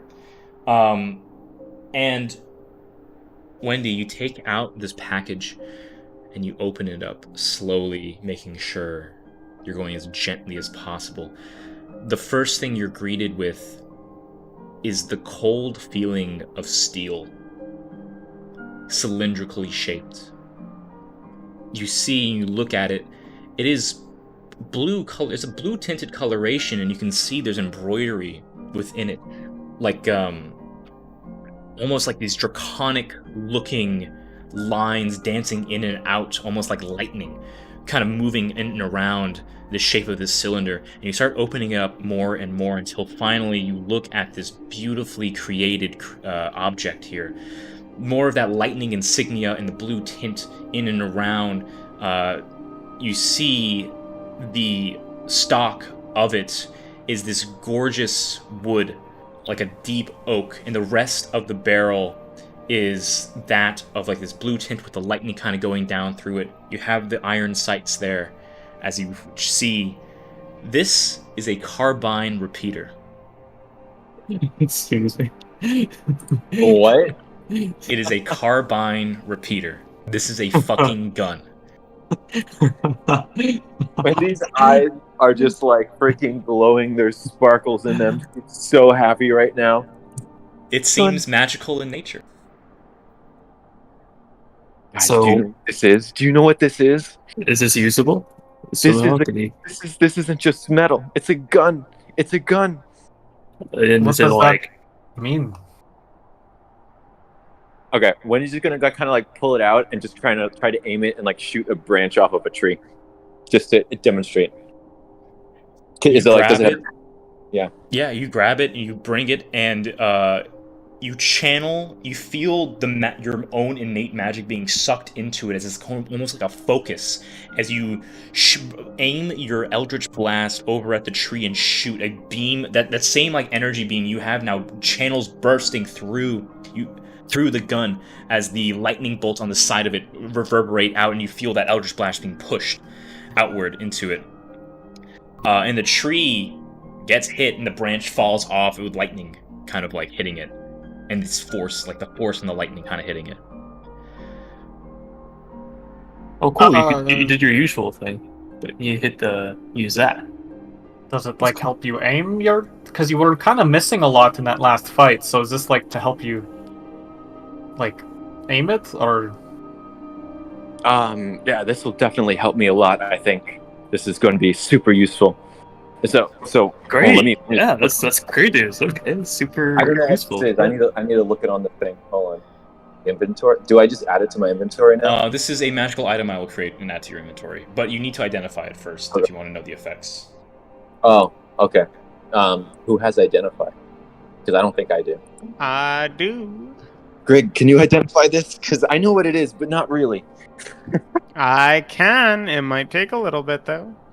Okay, well, take your time. This is super important. All right, I'll take a look. I cast Identify. 10 minutes 11 later, minutes. Yeah. 11 minutes later, Grig, the idea comes into your head. The Fontaine Special. It can be used as a focus for spells. It grants a +2 bonus to attack rolls and saving throws for Warlock and Blood Hunter spells. You can use this, you can apply your Bloodright on it as well as a Blood Hunter. Ooh. And you get to add your Intelligence modifier to the damage of your Eldritch Blast. Ooh. Ooh. It does not require attunement. Ooh. Additionally, once per day, you can overcharge your shot. As an action, you charge up an ample beam and shoot a piercing round from the gun. This blast is 5 feet wide and 120 feet long. Any creature in the way of the blast must make a dexterity saving throw equal to your spell saves DC, or take your proficiency bonus D10s plus your intelligence modifier of force damage, or half as much on a successful save. Awesome. Holy crap. So we're not giving this back? No, I don't. I am not giving this back. This is from my home. I am not returning this. This is mine. So we're all okay with not returning this crazy gun to a crime family. Gotcha. Cool. All right, that's fine. Sure. I mean, if it's Wendy's gun, it's Wendy's gun. There you go, Wendy. Nice thing. I mean, Wendy's you guys would be aware that there are like muskets and small like flintlock pistols that the guards kind of use. Okay. So you're this aware isn't that they exist. super new.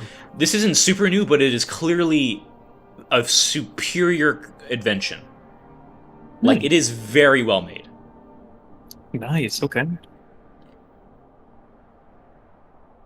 It's more like, this is a fucking gun. When you're like, that's a gun. That's just a gun, straight up. It's just a normal gun. That's great. Normal looking gun. Just an innocent gun. Just innocent gun. Back home, we would fight so many wars with these things. We could kill so many people. It was horrible. It was absolutely horrible. The Slaps bloodshed. gun. You can kill so many people with this bad boy.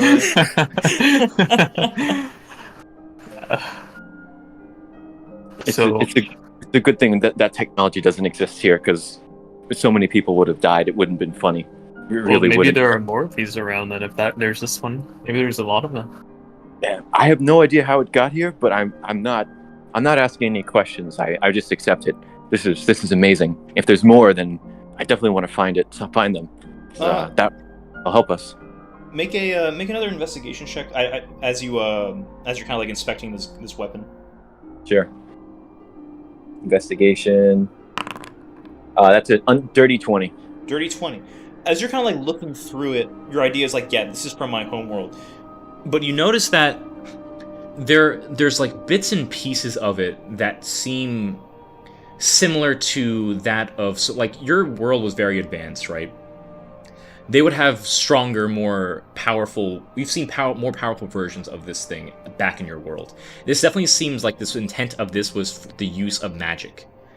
So it's more like someone in Solaris created this. More so, this is from your old world. Okay, so this isn't from my world, but it has the same design. So someone from my world is recreating these Correct. using. Oh, It's possible, yeah. It's possible that someone in this world is somehow making these more advanced guns with some kind of energy fanatic, whatever, what have you. But you're just like, okay, this is from this world and was made for this world. But the person who created it maybe knows more about your world. Who can tell? Gotcha. Okay, when he's just gonna kind of relay that information, then like, okay, so this gun definitely was made with the express use of magic for this world, but the design, while it's inferior to what was from my world, it's impeccably well made, and it's somebody knows whoever the craftsman was this. If this was, they know more than I'd say probably most people in this world should know about how to create a weapon like this. That's a little concerning, but it's also kind of exciting that there might be someone else here from my home. I don't know even who that would be. Oh. My guess would be someone maybe connected to the Fontaine family? I don't know. I'm not sure. They might just be smart. They might just be lucky. Or it might be someone who just has a way of collecting information, a lot of information. They may not be from my world, but they might have collected information from it or from another one. I'm not entirely sure, actually. Wendy, I'm still kind of confused. I feel like you've mentioned this before, and we don't really talk about it much, but at first I thought, you just knew, my dad from a long time ago, but you're also from another world. But what was your other world? Right. Well, I suppose we have a little bit of time. I can explain some things. A long time ago, my world was studying the Harbingers, and to summarize, some bad things happened. We were kind of pigeonholed in a facility, in a building, on a place on my home, and I was created with the express purpose to, I guess, be the first in a wave of an army, but it never really worked out, and they sent me here. I was created to be able to handle travel between worlds, and at a very young age, I was sent here during a catastrophic event that happened to my home and my original family. My father, or my creator, I suppose, built me, and he sent me here, and I came here about a very long time ago. And General Gray, he was part of an ancient civilization that predates yours, before the Great War, took me in and adopted me. And my brother Vindicus, he's my, I guess, adopted brother. We grew up together until I became older, and then there's a Great War. The Great War happened. There's a creature called the Arbiter, and I was asleep for a long time. I was found by a shadow organization. But then I was a shadow organization called Hydra. They're just a bunch of elves over in Hysteria. But I was rescued by another organization. I was rescued by another organization, and came into the good graces of Isaac's family. And well, here I am now, I suppose, with you all. They called me back into it, and in the interim, while I was here in this time, I was part of the Platinum Vagrants, studying, trying to learn as much as I could, because my homeworld, they told me that there's a great calamity coming, and I needed to find a way to stop it. I know that's a lot of information and it doesn't really concern all of you too much, all the things that have happened to me, where I'm from, but suffice to say, where I came from was sufficiently advanced, and they were completely destroyed, to my knowledge anyway. And I'm trying to stop the same thing that happened to them to happen here and maybe anywhere else, any other world. That's beyond my scope, though. I don't know. I know almost as much as you do. Oh, okay. Oh, does the other world have a name, by the way? Before it got destroyed? Yes. Yeah, Meridian. My It's a my bad computer- name. I don't like that name. It's a bit rubbish. Is there an issue with that place? Yeah, I Wait. thought it was gonna be like other Earth or something. You know, like something or other Solaris. You know, but it's just Meridian. I mean, it's just got no pizzazz in my opinion. Oh, no. Well, you know, what we lacked in name, we made up for in spirit and technology. So I mean, all right. At least you But, got that. yeah, we had that, I suppose. We had a lot of heart, good people. But yeah, it was called Meridian, and my creator was Dr. Ridley. So that's about it. I mean, I could go into more details, but I don't really think it would be of much use to you all right now. Anyway, I'm just here to stop a calamity. But you knew that already. Mhm. And Yeah, we still I- don't. Oh yeah, sorry. Well, I'm gonna try to retain that. But the gist is that this is a familiar thing to you, and it means that hopefully there are other familiar things somewhere that are good. Right? Yes, exactly. These things right here. She kind of like slaps the gun, like Oh, hey, whoa! not aiming it You're at you. just talking about it exploding, and you're just gonna slap it? Well, that was. Well, I think it's been something worse. This is. I know what I'm doing with this. Is perfectly fine. Anyway, we find more things like this if they exist. Very good. Those are very good things for us to have. Very bad things for other people to have. I don't know how this was made. I don't know who had the information to make this, the knowledge to make this. Maybe she kind of gestures to Greg. Maybe like your teachers might know back, on that little floating island place. But other than that, I really don't know where this could have come from. It's kind of concerning, to be honest with you, that something this advanced showed up in a place this I don't want to use any offensive terminology, but not advanced. See. That seems to make sense. But we have it now, so that's the most important part, and I can use it. So it'll definitely help in combat. That's for sure. And so far you haven't met any other Meridianers? No, not to my knowledge. If I did, that would have been, that would be very interesting, to be very honest with you. I mean, when we fought that serpent Hydra thing in that cave a long time ago, I mean, that was definitely related to the Harbingers. It wasn't a Harbinger, it would have totally destroyed us, but it was related to it.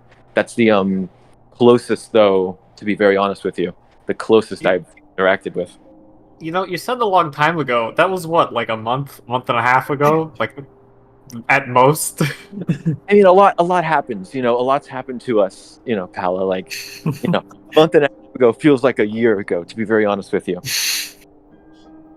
I mean, with the speed at which we're approaching stuff that I could barely even comprehend, I guess it does feel like a lot of time has passed.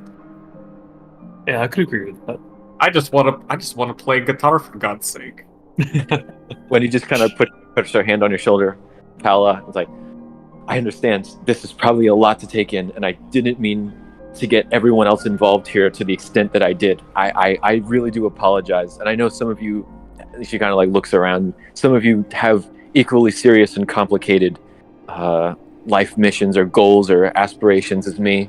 And it's getting very complicated between all of us. And I apologize if mine adds to further complications between the party, but I mean, in your better defense, just nothing bad has, like, we've all had people show up and be terrible.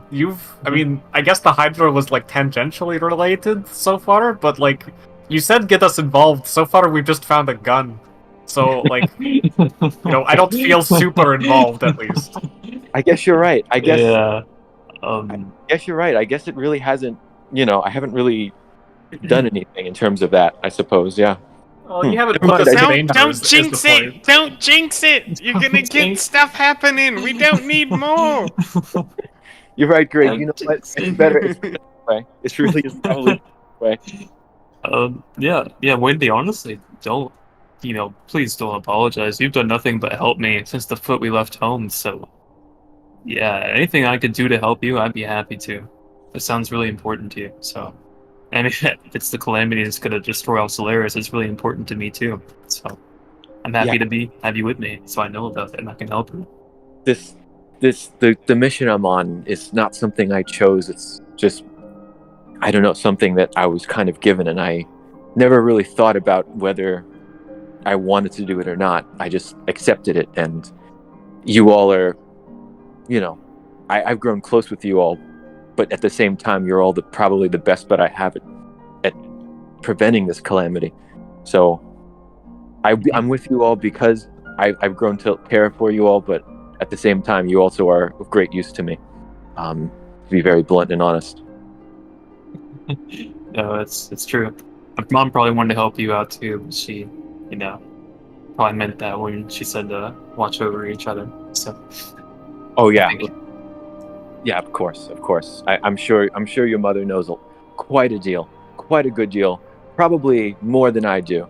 I feel like I just don't really know much of anything except the very basics of there's something bad going to happen, and I feel like I'm just sounding alarms all the time without being able to explain much to you all. I'm very sorry, but I'll figure this out. It's very hard for me to collect information, considering that there really isn't much out there for me to collect. My existence is, the fact that I'm here right now is like almost incomprehensible to the just very fabric of space. So it's very slow goings. It's a very slow grind for me to find things out. But I'm glad you're all here to just be there, I suppose, if nothing else. And I'm glad that you said I haven't, at least, my being here hasn't caused you any great problem or great consternation. So I'm glad for that at the very least. Well, so far so good. Though judging by the way things are going, I anticipate someone is going to smite us and then try to start the calamity. So. I feel like I heard them laughing at us just now. Like laughing in our faces that we even dare try to do anything otherwise. But we have more important things to worry about right now. What I'm trying to deal with is definitely more of a long-term play. At least I think it is. I don't know. Maybe it's not. Maybe it's going to sneak up on us faster than I thought. But anyway, I have a gun now, and I can fight a little bit better, which is going to be nice. That's Do all you think Mizian is related to this at all? To be very honest with you, the Syndicate, Mizian, it's all possible. It's all possible they could be somehow related, because they have a lot of power, they have a lot of information, they have a lot of knowledge. A Hydra might know things too, but I believe they're slowly being thwarted, if not already eradicated. I'm not entirely sure. There was an organization that took over for the one that took me in. The organization that took me in was Deus, and I believe it's called Shield now. They dissolved and reformed and never informed me that they have new leadership. I found it out through your mother that that's what happened. So I have no way of getting in touch with them. But if I do somehow find someone from Shield, I suppose we can see if they could provide assistance to us. I don't know what they would be able to do. The leadership honestly sounds to me to be very incompetent. I wouldn't trust much with them right now. Oh, well, if my mom told you about them, couldn't you just ask my mom? I have no way of reaching out to her. I can't talk to her freely. But you can, though, right? She calls me every now and then, but I can't really. Oh, well, I guess next time your mother calls you, could you ask her about S.H.I.E.L.D. and if there's a way for us to get in touch with Yeah, anyone I can tell her there? to talk to you if that would help. Or maybe she can send something your way after she talks to me. Yeah, that would be perfect then, actually, Isaac. Yeah, if you could do that, that might be helpful, having my old organization that I was part of for a brief period of time be able to assist us, maybe. They might be useful. They were great. I don't know what they are now, though. Sure. That sounds good then. I'll keep that in mind. I'll write it down.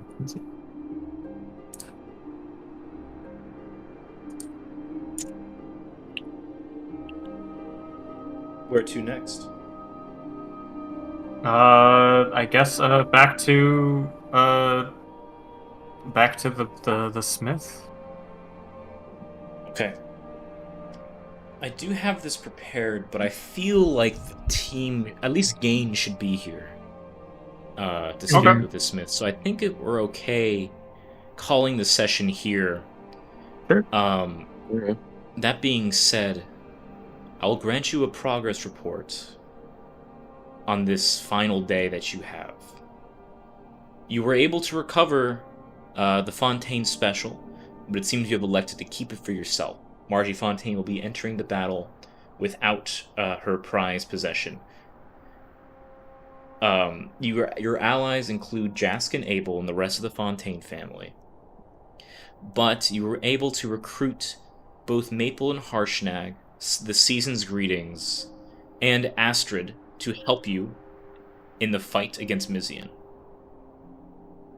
Let me see what else. You were able to procure supplies, new weapons, and the like to help, and money to help you with this battle, to supply up and what have you. Let's see what else. You are unaware of where the relic is, though you have a hunch as to what it could be.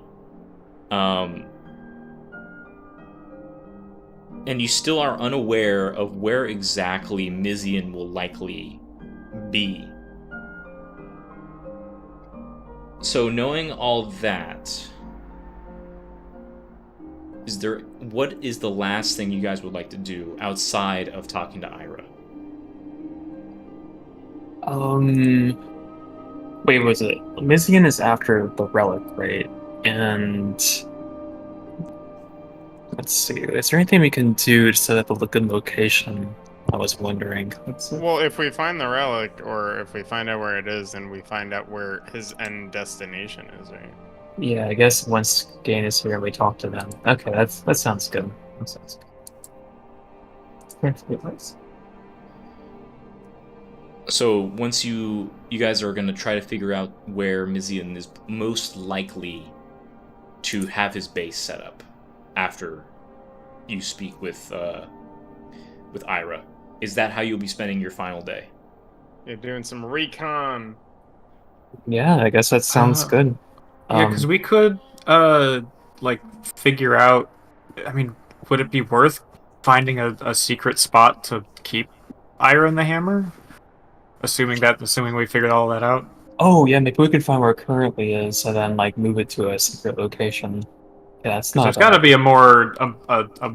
Well, no, her shop might be good for it because wasn't it her whole thing is enclosed inside of a mountain, like Correct. She had a secret. Yep. Yeah, so if we could tell her to close up shop, again, assuming we figure it out, then that would be potentially the best route, maybe, or at least the simplest. That does sound Assuming good. Ira isn't working with. I mean. Oh yeah, no, she's probably gonna betray us. Actually, Then we'll have to kill her. Yeah. Then we'll have to take it back from her. No, Gain just has to make Marco just has to hit those nice persuasion checks.